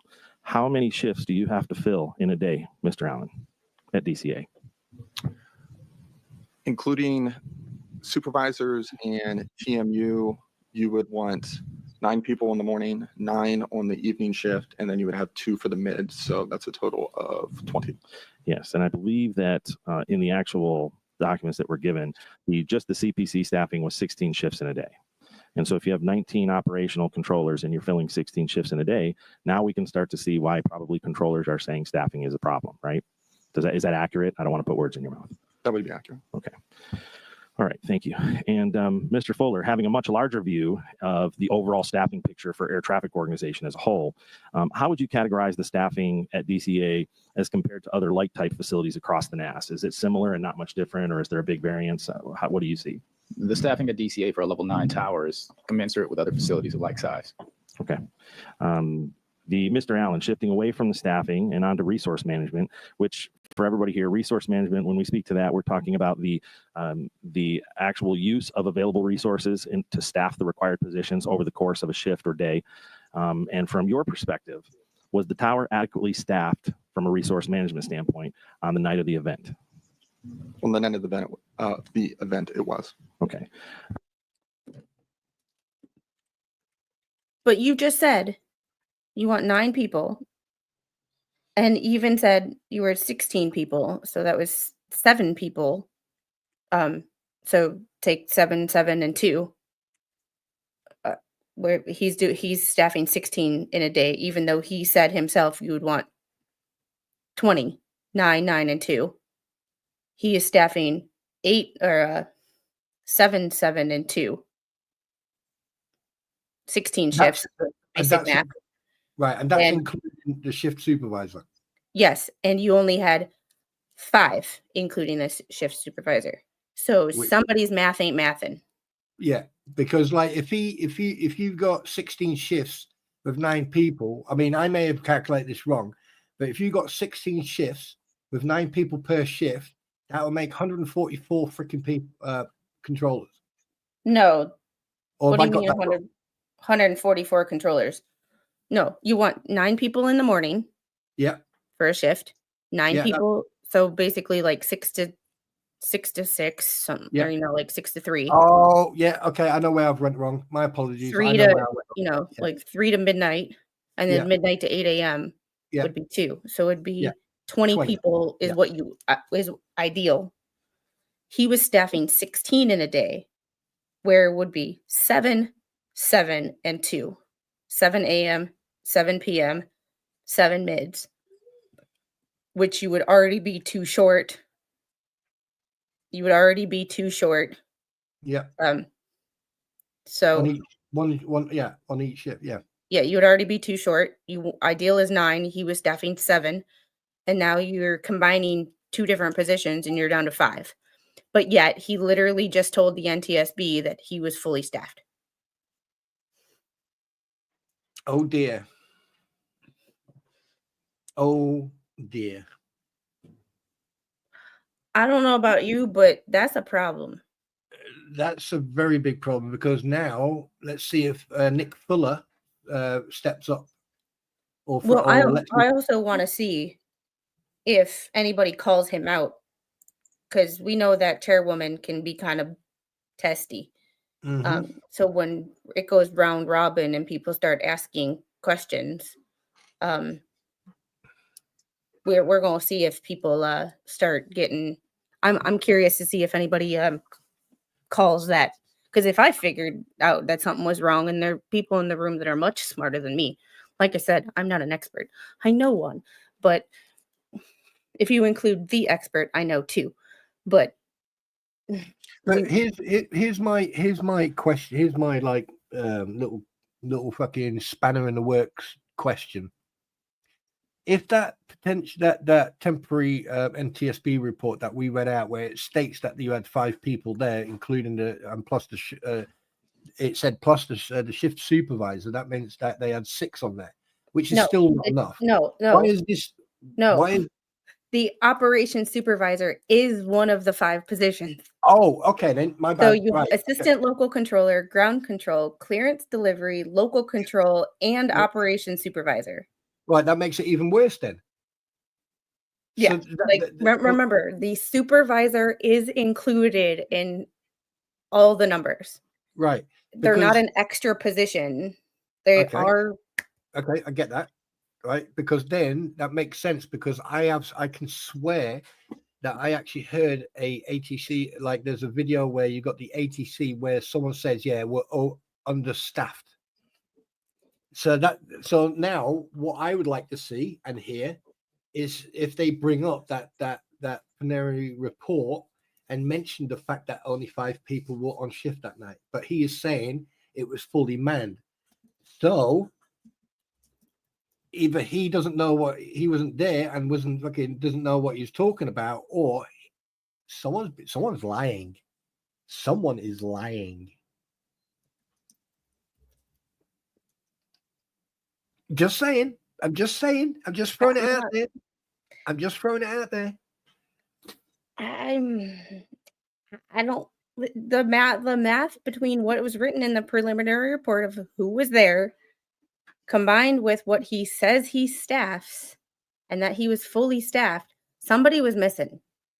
Whether it be somebody took a bathroom, well, no, because it wasn't even like 2 people were out of the room. It's 2 people were combined positions, meaning they weren't there. And Unhung Hero, thank you for the $2 super chat. I skipped it. I didn't skip it. I saw it. I just forgot to bring it up. Hey Spawn, how you doing, madam?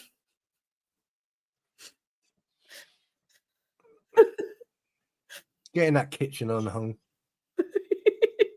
and also, what do you mean I derail you? I'm not derailing you. The thing is, I look at it from a different perspective. No, in the general sense of in the general sense of the word derailed, not in a bad way. Just the chat usually derails me, or you derail me, or we get we get talking about stuff. But like, I'm trying hard to focus on the topic at hand. You derail yourself anyway. Yeah, let's get this train. I have derailed merch. Yes. If anybody wants to drop the link to my merch store, I have derailed merch. So back to it. The OS had been, we noted in looking at the logs and stuff that the OS had been on position since about 1823 local that evening. And at the time of the event, that put him on position for about 186 minutes, or just over 3 hours. Is this routine for an OS staffing, or is there any concern about an OS being on position for that amount of time? Can you, Operations supervisor, I apologize. I tried to get them all. Operations supervisor. For the operations supervisor, they are managing the shift, and they can, like we had described earlier, they can put a controller in charge and take breaks as they needed in order to be an effective supervisor and provide oversight. So you would have categorized that as normal, or not out of the ordinary? It was not out of the ordinary. Okay. At the time of the accident, the helicopter and local control positions were combined, and they had been since 1540 local that day. And they had only been decombined for a total of about an hour and 20 minutes on that entire day.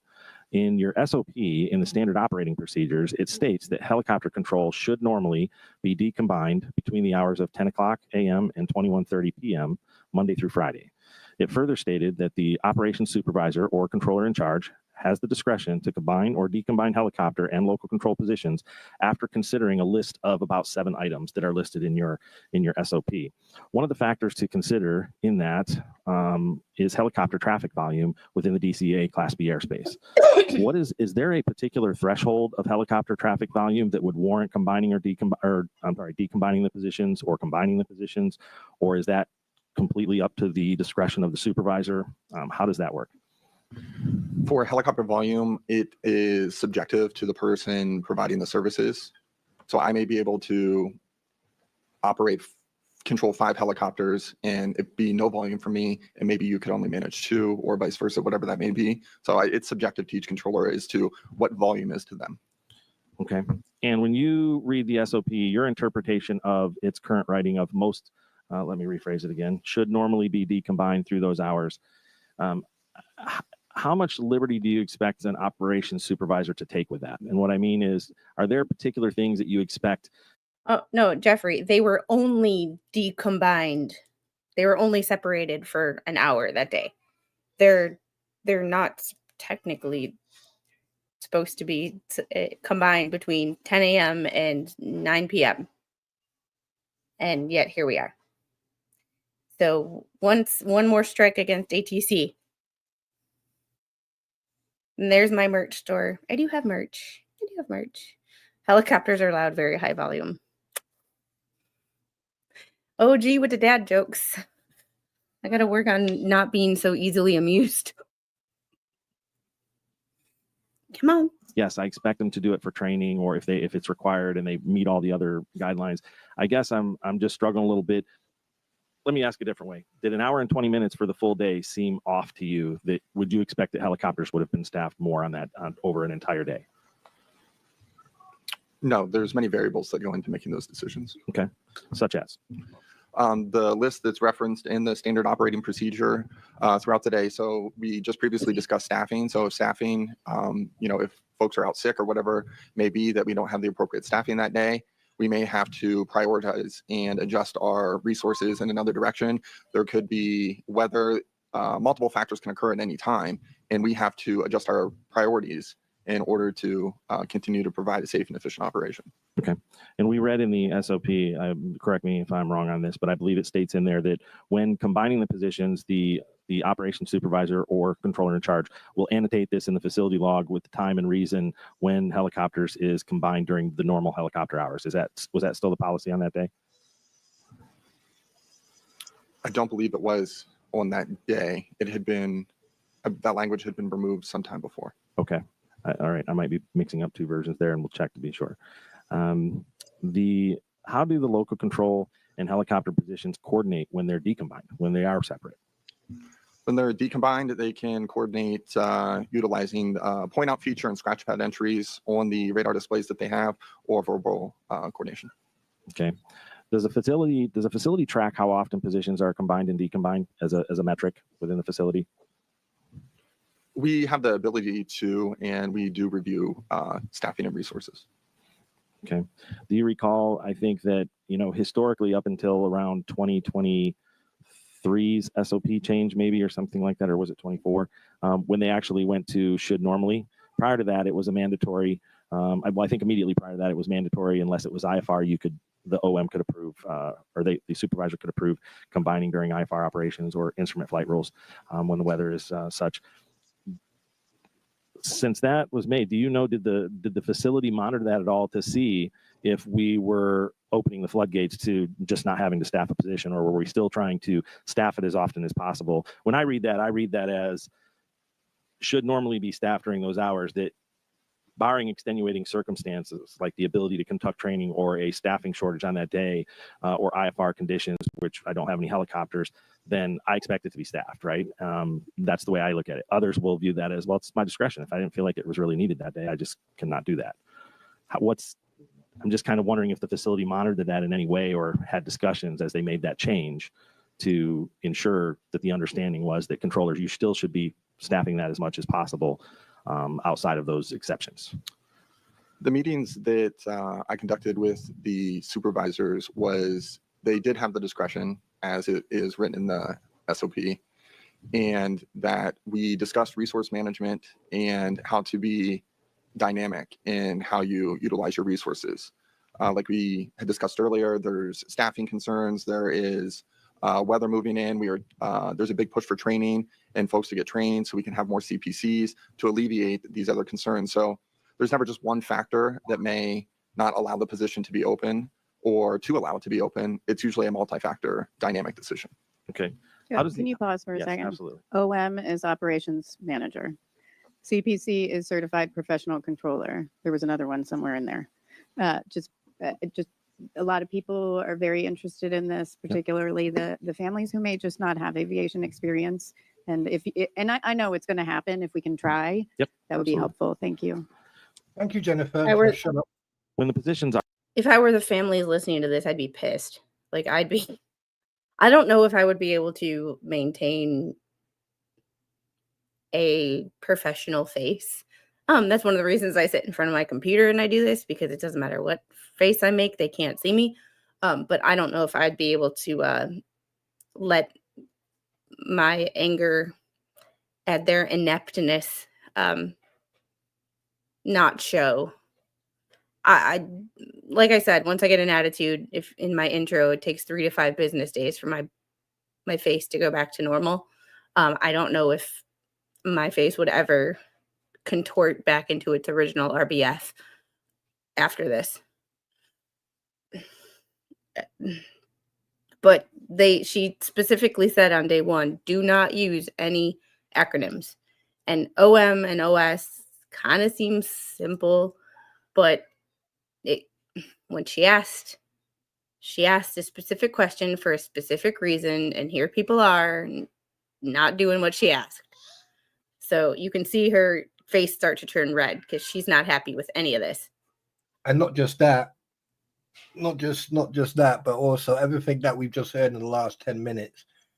Anyone who unfortunately did lose a loved one, regardless of what aircraft they were, I would be crawling the fucking walls right now, because they're basically saying, look, you were understaffed, but they're beating around the bush about it.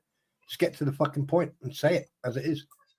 And Jeffrey, she said it before panel 1. However, everybody is in the room. All the witnesses are in the room all the time.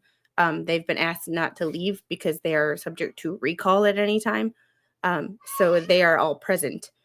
So everybody heard it. So it's not an excuse. And especially when one of the people doing it is another member of the technical panel. So it doesn't matter. All the people are in there all the time. So,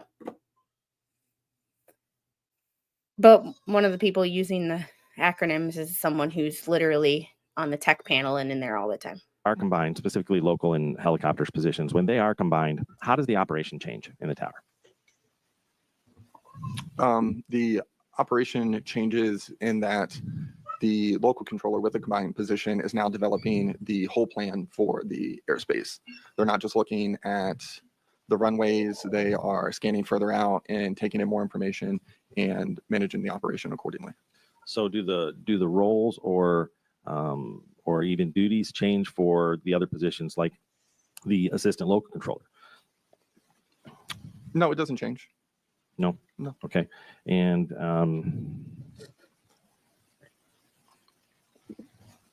sorry, look at the faces of the people on the other panel when he's answering these questions. You can tell, like, look at the Army pilot. He's like, this is not good. This is not good at all. Like, this guy here in the middle is his facial expressions through all of this have been chef's kiss. If he's feeling something, you know it. And then this medevac guy from that same guy that was on the panel yesterday, he is not happy with any of this either. You can he's looking at like, this is not good. Like look at this warrant officer's face. Like, you remember how we talked about the captain and the CO, DeForest, from the last panel on our last stream, how when the corners of your mouth turn down, that takes effort. That is not something that like happens normally. You have to put effort into that. So these two people on the end are putting some massive effort into this. Why, yeah, and that's why they say you use less muscles and strength to smile than you do to frown. Just saying. And the thing is, I clocked that yesterday with DeFroster or whatever that guy's name is. DeForest. Yeah, DeForest. And I've been watching those guys every time you see them, and you can tell they're like going, oh shit. Well, Gail, hindsight being 2020, they might not have, considering we read it straight from the report. And if they weren't 100% listening, they could have easily missed him reading that part. Because we had to read it twice to confirm what we were talking, like to make sure that what I thought I was talking about, we were actually talking about. So they might not have caught it, but they might have. I'm not 100% sure, but like, yeah. I see lawsuits on the horizon. Lots of them. Oh, gee, have a good day. I got stuff to do. Tried to help boost your algorithm with my stupid way of bringing up other topics and reference. Gotta go. Much love. See ya. I'm sure lawyers caught it. And I'm sure all these families have their lawyers in their room. I'm almost convinced that all of them have a lawyer on retainer. This guy in the middle here, he's looking like he's not really sure why. Like, oh, this is not good. Nobody looks like they're having a good time right now. And as of today, he shall be known as Uncle Fester. Yeah, but he talks like Eeyore. Does he? Yeah, because I was on 1.4 speed and he was still like this. And I'm like, I just can't. Could you imagine trying to listen to this at regular speed? I'd go nuts. These people talk so damn slow. When positions are combined, in general, you can remember from working as a controller, how does there, if at all, and I know you can't speak for every controller, but in general, so let's just ask you then, how did your scan change? If you combined up positions and you went ahead and took on helicopters, how does your scan change, if at all, when you are combined? For me personally, it wouldn't have changed. I scanned all traffic in my airspace. Okay. Because I'm perfect. Kind of run us through what was your general scan? How did you have a method to your scanning, or was it it was ad hoc, or how did you do it? No, so typically we'll work runways out. So you start at the airport, you're managing your traffic on the runway, preparing the next departure, whatever that may look like, and then you're looking back on final to see, are they maintaining the interval on final? Is there an overtake? What do the speeds look like? Are they too high on the approach? Could they be too low? If you have a helicopter that's integrated with them, how are they doing it? You're issuing traffic, and then you just continue to repeat the cycle. You scan the ASDI, your strips, the CTR, or the radar scope, and then back out the window again. So you get into a rhythm as you continue through while you're working. Okay. So if going back to the combined positions, if a controller comes in and they are taking over position, they're already combined. So the local and helicopter positions are combined, and the relief comes up and you're passing down the position. The release for the supervisor. If the supervisor comes up while the positions are combined. As the supervisor takes the watch, we know that in order to combine the positions, the supervisor must consider that list of things and assess whether or not they should or should not have it or can or cannot have it combined. Would you expect that a supervisor coming on duty when they're already combined would perform a reassessment of those 7 things? Would they go down the stuff themselves, or would the controller go and say, hey, this, got it, they're combined, see ya, and they would accept that? Or do you expect them to go through the process on their own as well and reassess? They should reassess. It is now their operation to supervise. Okay. The local controller had only been certified on local for between, I think, 6 and 8 months. It was May of 2024, so the end of May 2024, actually, on the 22nd. At DCA Airport Traffic Control Tower, considering the complexity of traffic that exists there, as we've been talking about quite lengthy, what would you consider the average seasoning time for a new cert. So seasoning time, just so everybody knows what I'm talking about, is it's kind of a term used that when a person is first qualified, there's a time period in which they settle into that new certification and kind of season on the position, get used to working it on their own without somebody prompting them and stuff. They are certified, but we're a little. It's the difference between being green and being an old salty bastard. I think in general, there's a little bit of caution exercise during the early phases. So do you feel there is kind of, for the operation here and what they are getting certified on, is there any kind of rough seasoning time you look for? Or is it completely controller dependent? It would be controller dependent. Okay. Without quoting, I'm not looking for quotes directly out of the SOP. Mr. Allen, what are the primary duties and responsibilities of the assistant local controller? The assistant local controller responsibilities include setting the sequence for departures and managing the departure bay. They are to coordinate with the adjacent facilities, coordinate with TMU and the supervisor, manage, I already covered that, manage the flow of traffic. There are an extra set of eyes that are scanning the radar screen, looking out the windows, checking the runways, coordinating with it internally to the tower, to the other positions, to name a few. Okay. So on the night of the event, while the ALC was working, there were a couple times of conflict alert going off. There were, as even before, prior to this, to the accident. In interviews, we didn't glean that there was a lot of interaction between the two of them. That the assistant local controller, do you feel that, would you have expected more engagement from the assistant local controller in this, as you because you reviewed the events afterwards, and I know you can only assess things by reviewing the replays and talking to the controllers and finding out what went on. You weren't present or physically there. But would you have expected more engagement from the assistant local controller in this situation? I did not review their interview that they had. I have not interviewed them. I don't know their level. Oh, okay. I apologize. I thought you were actually part of like the cover event review and stuff where you talked to the controllers. No, I did not interview them, so I have no. Very good. I apologize. Well, let me ask you this then. So the assistant local controller is actually billeted there as a traffic management coordinator, correct? Correct. So as a traffic management coordinator, that person's primary duties is what? To manage the flow of traffic out of the facility and into the facility, coordinating with the adjacent. Do they staff the control positions at a equal level or a lesser level in general than the rest of the controllers on there? They have a proficiency requirement that they need to meet each month. Okay, so what's their minimum requirement for ALC and local control from the last you can recall? 1 hour minimum. 1 hour minimum. And would you say that it is common for them to get low side numbers of proficiency because they're doing TMC most of the time? Compared to somebody that is just a controller, sure, their time on position, control positions is lower due to their other duties. Okay, sorry, I did another one, traffic management coordinator. I thought I said it out though, but so. All right, so now I lost my train of thought. So my concern there is, so you have an individual, would you expect an operation supervisor or controller in charge when they are staffing positions, determining whether to leave something combined based on traffic load, whatever it is they got, everything, would that be something that would be considered like, well, this person isn't probably as proficient as others because they don't do as much time on this position. They generally get their proficiency, but most of the time they're doing traffic management coordinator duties as assigned. Is that a consideration? A consideration for what? For like combining positions. Like, well, I would combine positions, but I've got so-and-so on assistant local control and I need to make sure that everybody's engaged in where they're at, so I don't want to combine the positions yet. I mean, is that a consideration? Yeah, you would consider. Okay. Did you consider it though? On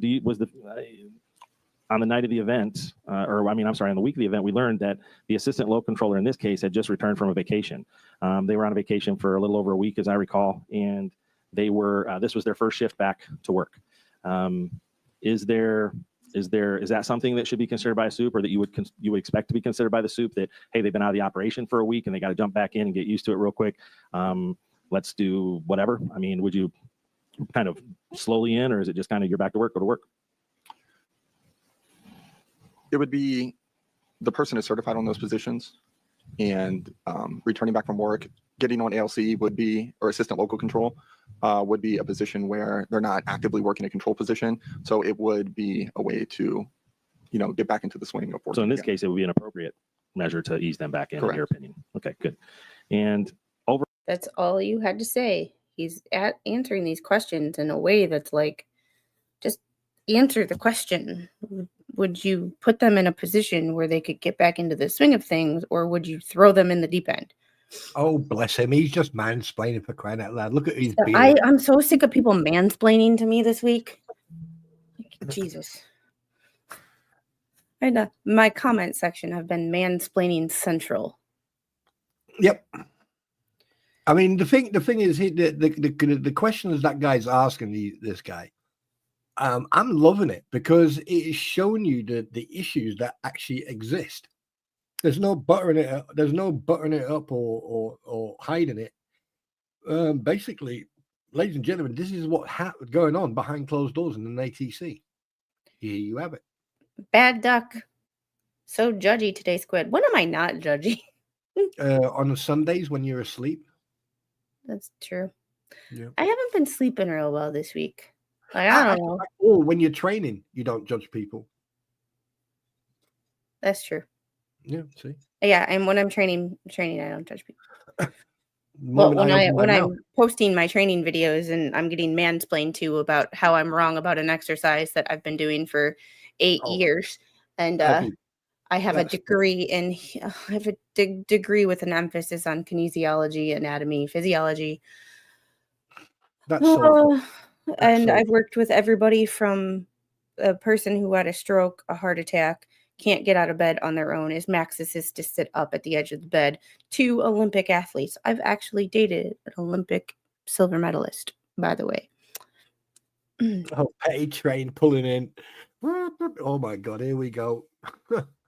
So, why you've been doing it wrong. And I don't hate the person who mansplained. I do not. I'm not mad at them at all. But like, I understand that some people are experts in some areas. But like, unless you can give me like explanations on what relevant experience you have that make you smarter than me in a particular area that I went to college for, that I have a degree in, that I have 10 years of experience working in. Hang on a minute. If you ladies always call us girl mansplaining, what does a woman do when she goes into one of these quote unquote mansplainations? Counters your mansplaining with facts. Ooh, oh, shots fired. Yeah, I'm gonna. Dan Davis and Bad Duck. So we are going to call it a day after this particular person is done asking questions, because I have plans. Yeah, no, I've not been dating. Back in the day, I did want a cookie or a sticker. So I've seen everybody from people who can't move to very high level athletes, and I've got experience with both. I like Jeff. I'm starting to like Jeff now. Yeah, Squid talked about that in the first several minutes watching the stream. Said he looks so much more professional. Yeah, but I'm not liking it. Now I understand why he's wearing that suit jacket. So he didn't look disheveled and incompetent. But he seems like a really nice person. Like, he'd be fun to go have a beer with. However, like, the numbers. So for those of you who weren't here a couple of minutes ago, he said in the preliminary report, it said that there were 5 controllers on duty. His staffing is supposed to be 9 in the morning, 9 in the evening, and 2 for the midnight shift. He has been staffing 16 in the day, 7, 7, and 2. And said he was fully staffed on the day of the accident. However, that's 7 people that are supposed to be in the tower on a shift, and there was only 5. So some math ain't mathin' somewhere, and I don't know where it is. And hey, common sense, how are you? We need you here today because the math ain't mathin'. And hey, your mom. Sorry if I missed you. So we are going to wrap it up with some final thoughts after he is done asking questions, or within the next 10 minutes, whichever one happens first. Yep. Overall, in general, did the operations supervisor meet your expectations as the operations manager on the night of the accident?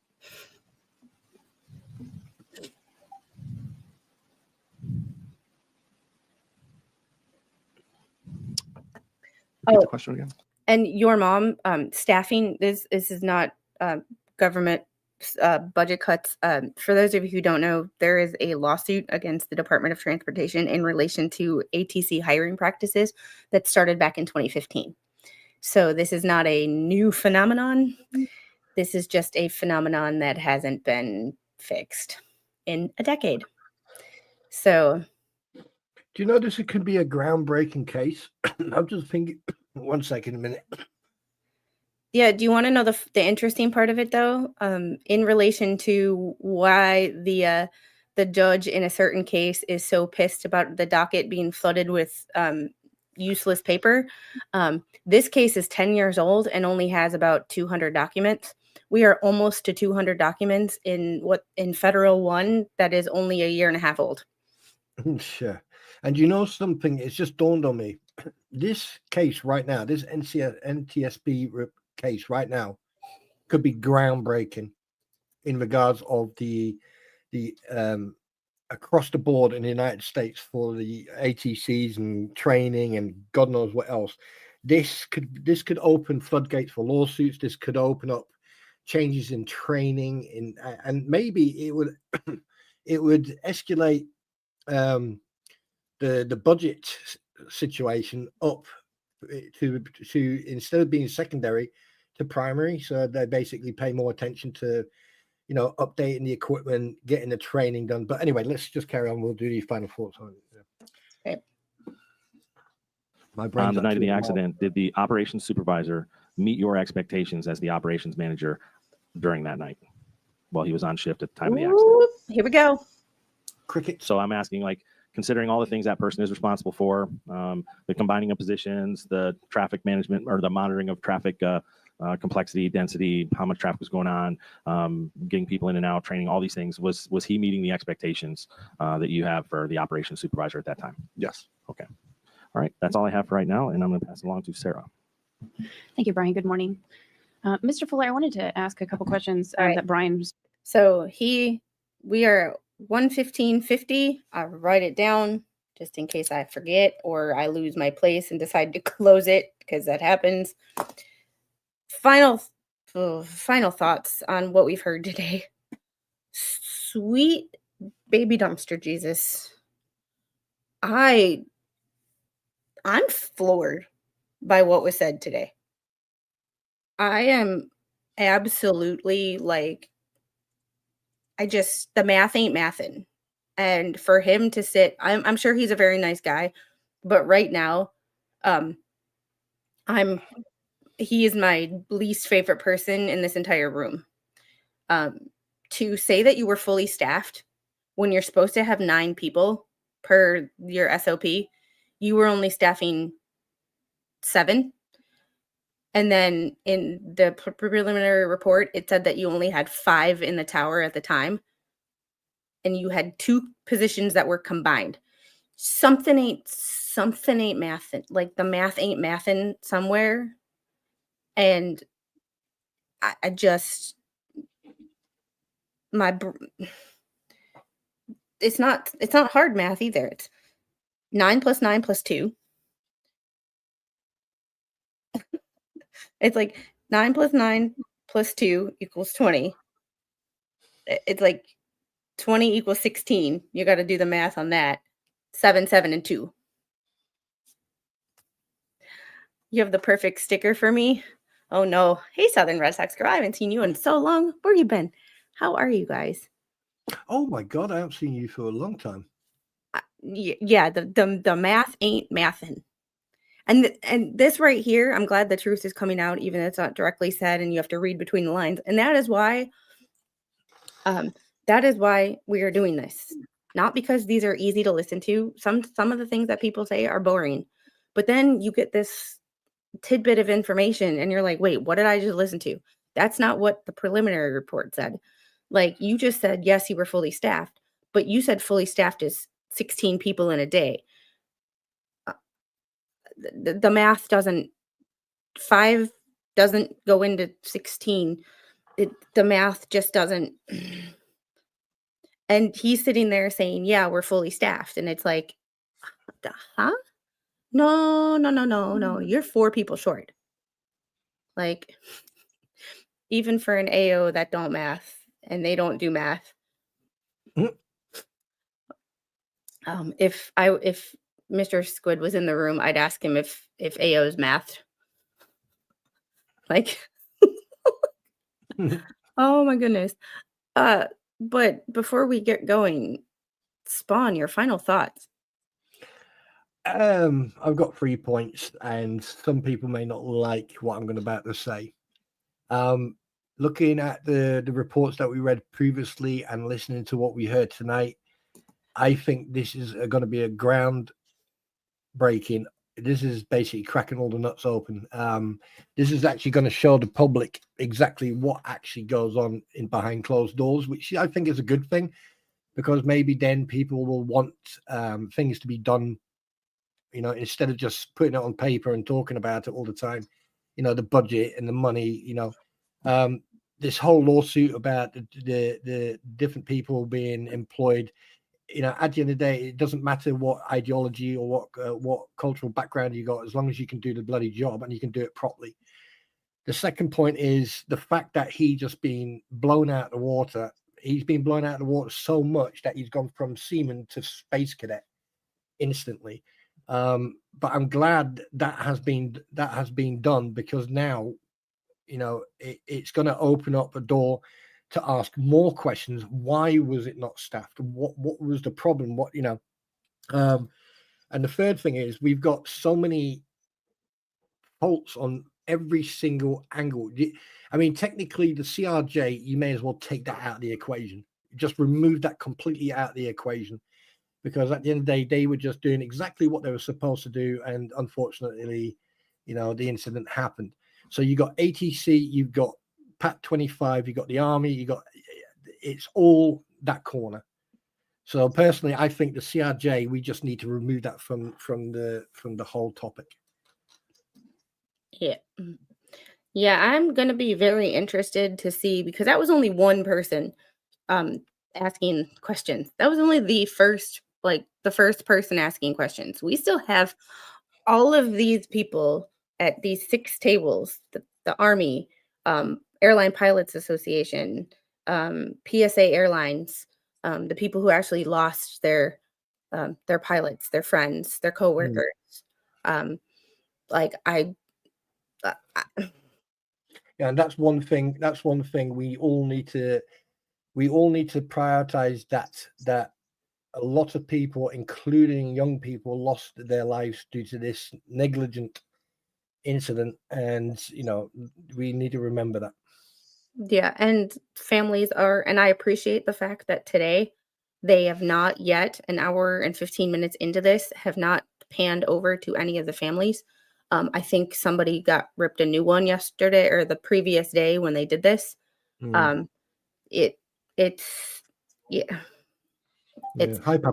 Seriously, I would want to check with the DOT before I fly next time to ask about the staffing on the days of travel. Staffing has been an issue. They changed how they recruit. They used to have a program where they would get college graduates or college people that were in a program specifically that would train them to be air traffic controllers before they even graduated. And then they would go straight into the ATC pipeline and get trained by the FAA. So they would have multiple years of experience before they even got into the tower. And then they changed the way a panel came along in 2014. I have to look at the lawsuit for details. According to the lawsuit, this is not, I can't guarantee that all this stuff happened, but according to the lawsuit, which I have to take as fact, according to the lawsuit, they changed the way that they hired because they weren't getting enough diversity. Take that one how you will. And I've always said it from the beginning of time. It's when we start forcing people into jobs. Like, I think anybody can do anything they want. However, when we start forcing people into doing things, like there's not enough women in engineering, so we lower the standards for women to become engineers. It's like maybe women just don't want to be engineers. Like, did we ever think that maybe women want to be things like nurses, more of a nurturing kind of, there's a reason that more nurses are female than male. Like, or in the 30s and 40s, they wanted to be pilots. but like people are drawn to certain jobs because of their personalities. And when we start forcing people into jobs, we have to have this many people. We don't have to do anything. Let people give people every opportunity. I don't think that anybody should be barred from doing anything based on their gender, but like women becoming SEALs, fine. Women want to become a SEAL, you fine, but you're going to meet the same standards as the men because you have the same job requirements. We're not lowering the standards to make it easier for you because then we risk safety on the other end of the spectrum. I mean, like one thing I think people need to remember, this incident here is very public. It's a very public incident. And you have to remember this happens around the bloody world. So it's not just the issue in America, it's everywhere. We have it here in the UK as well. But the hi, Papa Squid, by the way. But one thing, and I have to agree with Squid when it comes to like in the 19 turn of the 19th century, between 1900 and 1940. Okay. You know, for a woman, it was very hard to do anything because they were, the way they were treated. However, the perfect example of women doing what they wanted to do instead of being told what to do. Look at what's that woman who was a pilot? Gerhard, Amelia Earhart.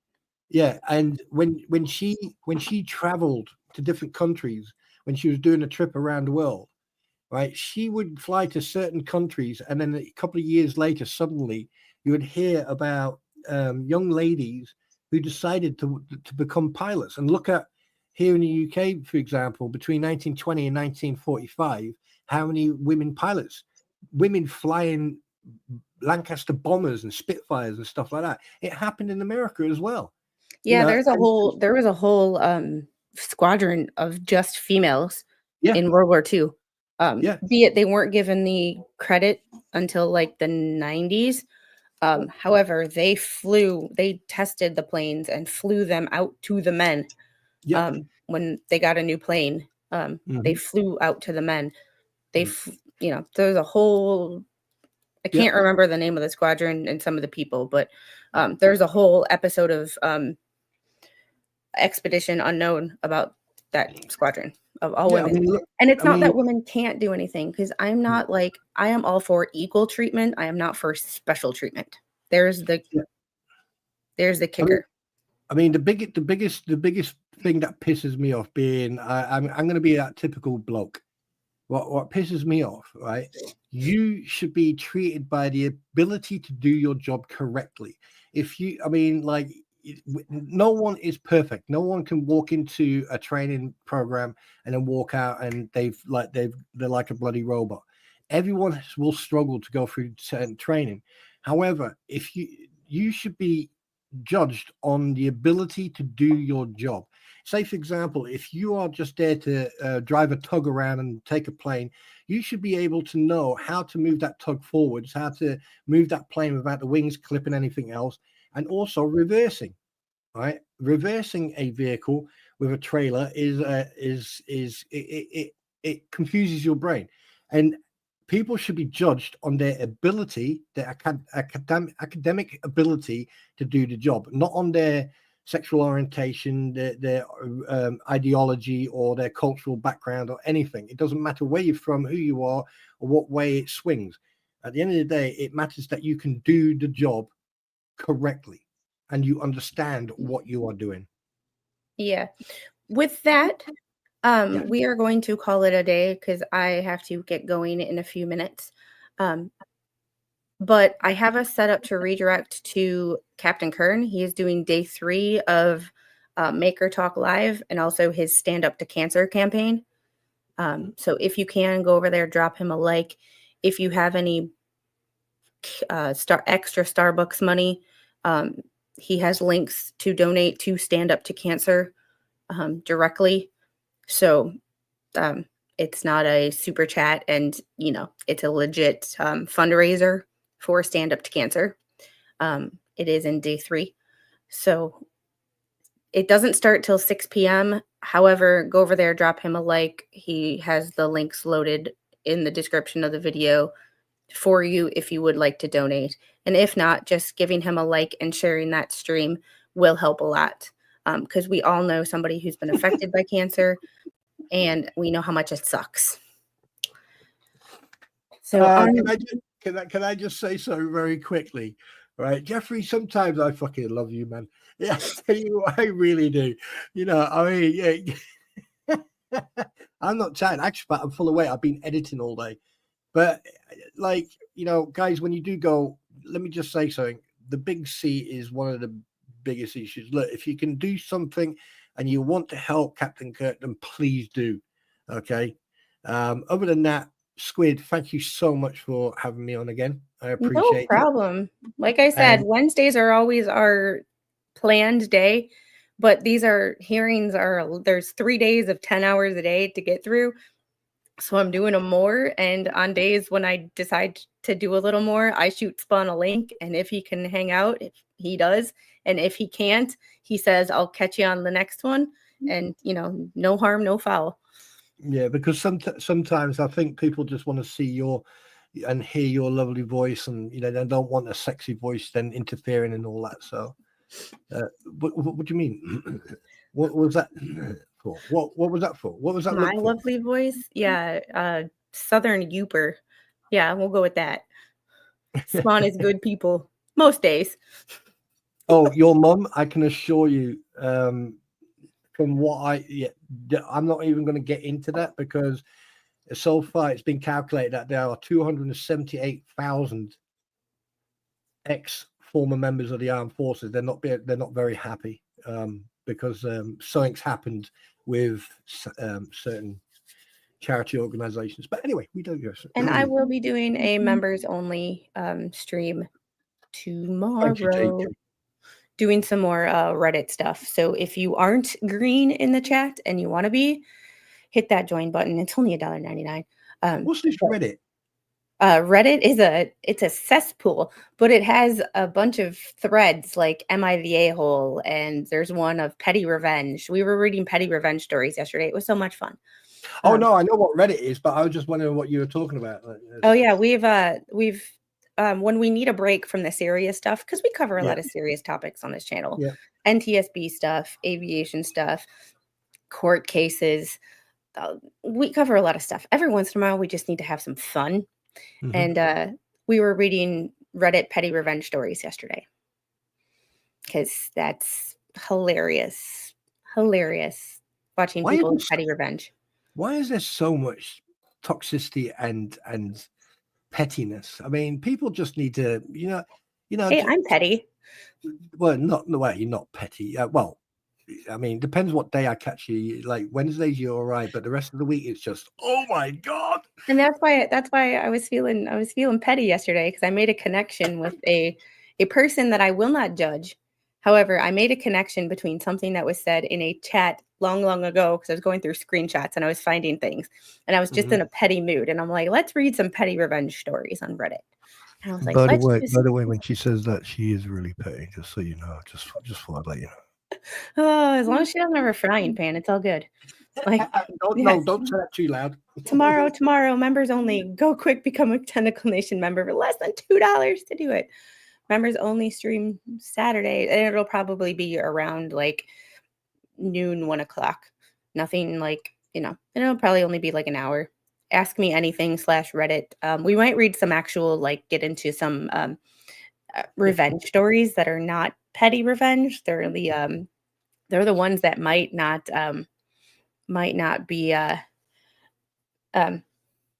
be appropriate for a regular stream. Yeah, and just for the record, guys, just because I'm nice and relaxed and friendly, I can He can go from 0 to petty in 2.5. That is so fucking wrong. No, you are lying. That is 4.5 actually. All I have to do is go, good morning, and you go, "Rah, rah, rah, rah, rah, rah, rah," for 6 I was minutes. giving you more credit than you right. deserved, apparently. Okay. Uh, Don't make me get baby ninja on you. all right, guys, you have a great day. Go give Captain Kern a like, share his stream out. And if you don't subscribe to him, go give him a subscribe. He is a very good friend of this channel. Y'all have a great day, and I will see you tomorrow. Bye. Take care, everybody. Bye-bye now. Yeet.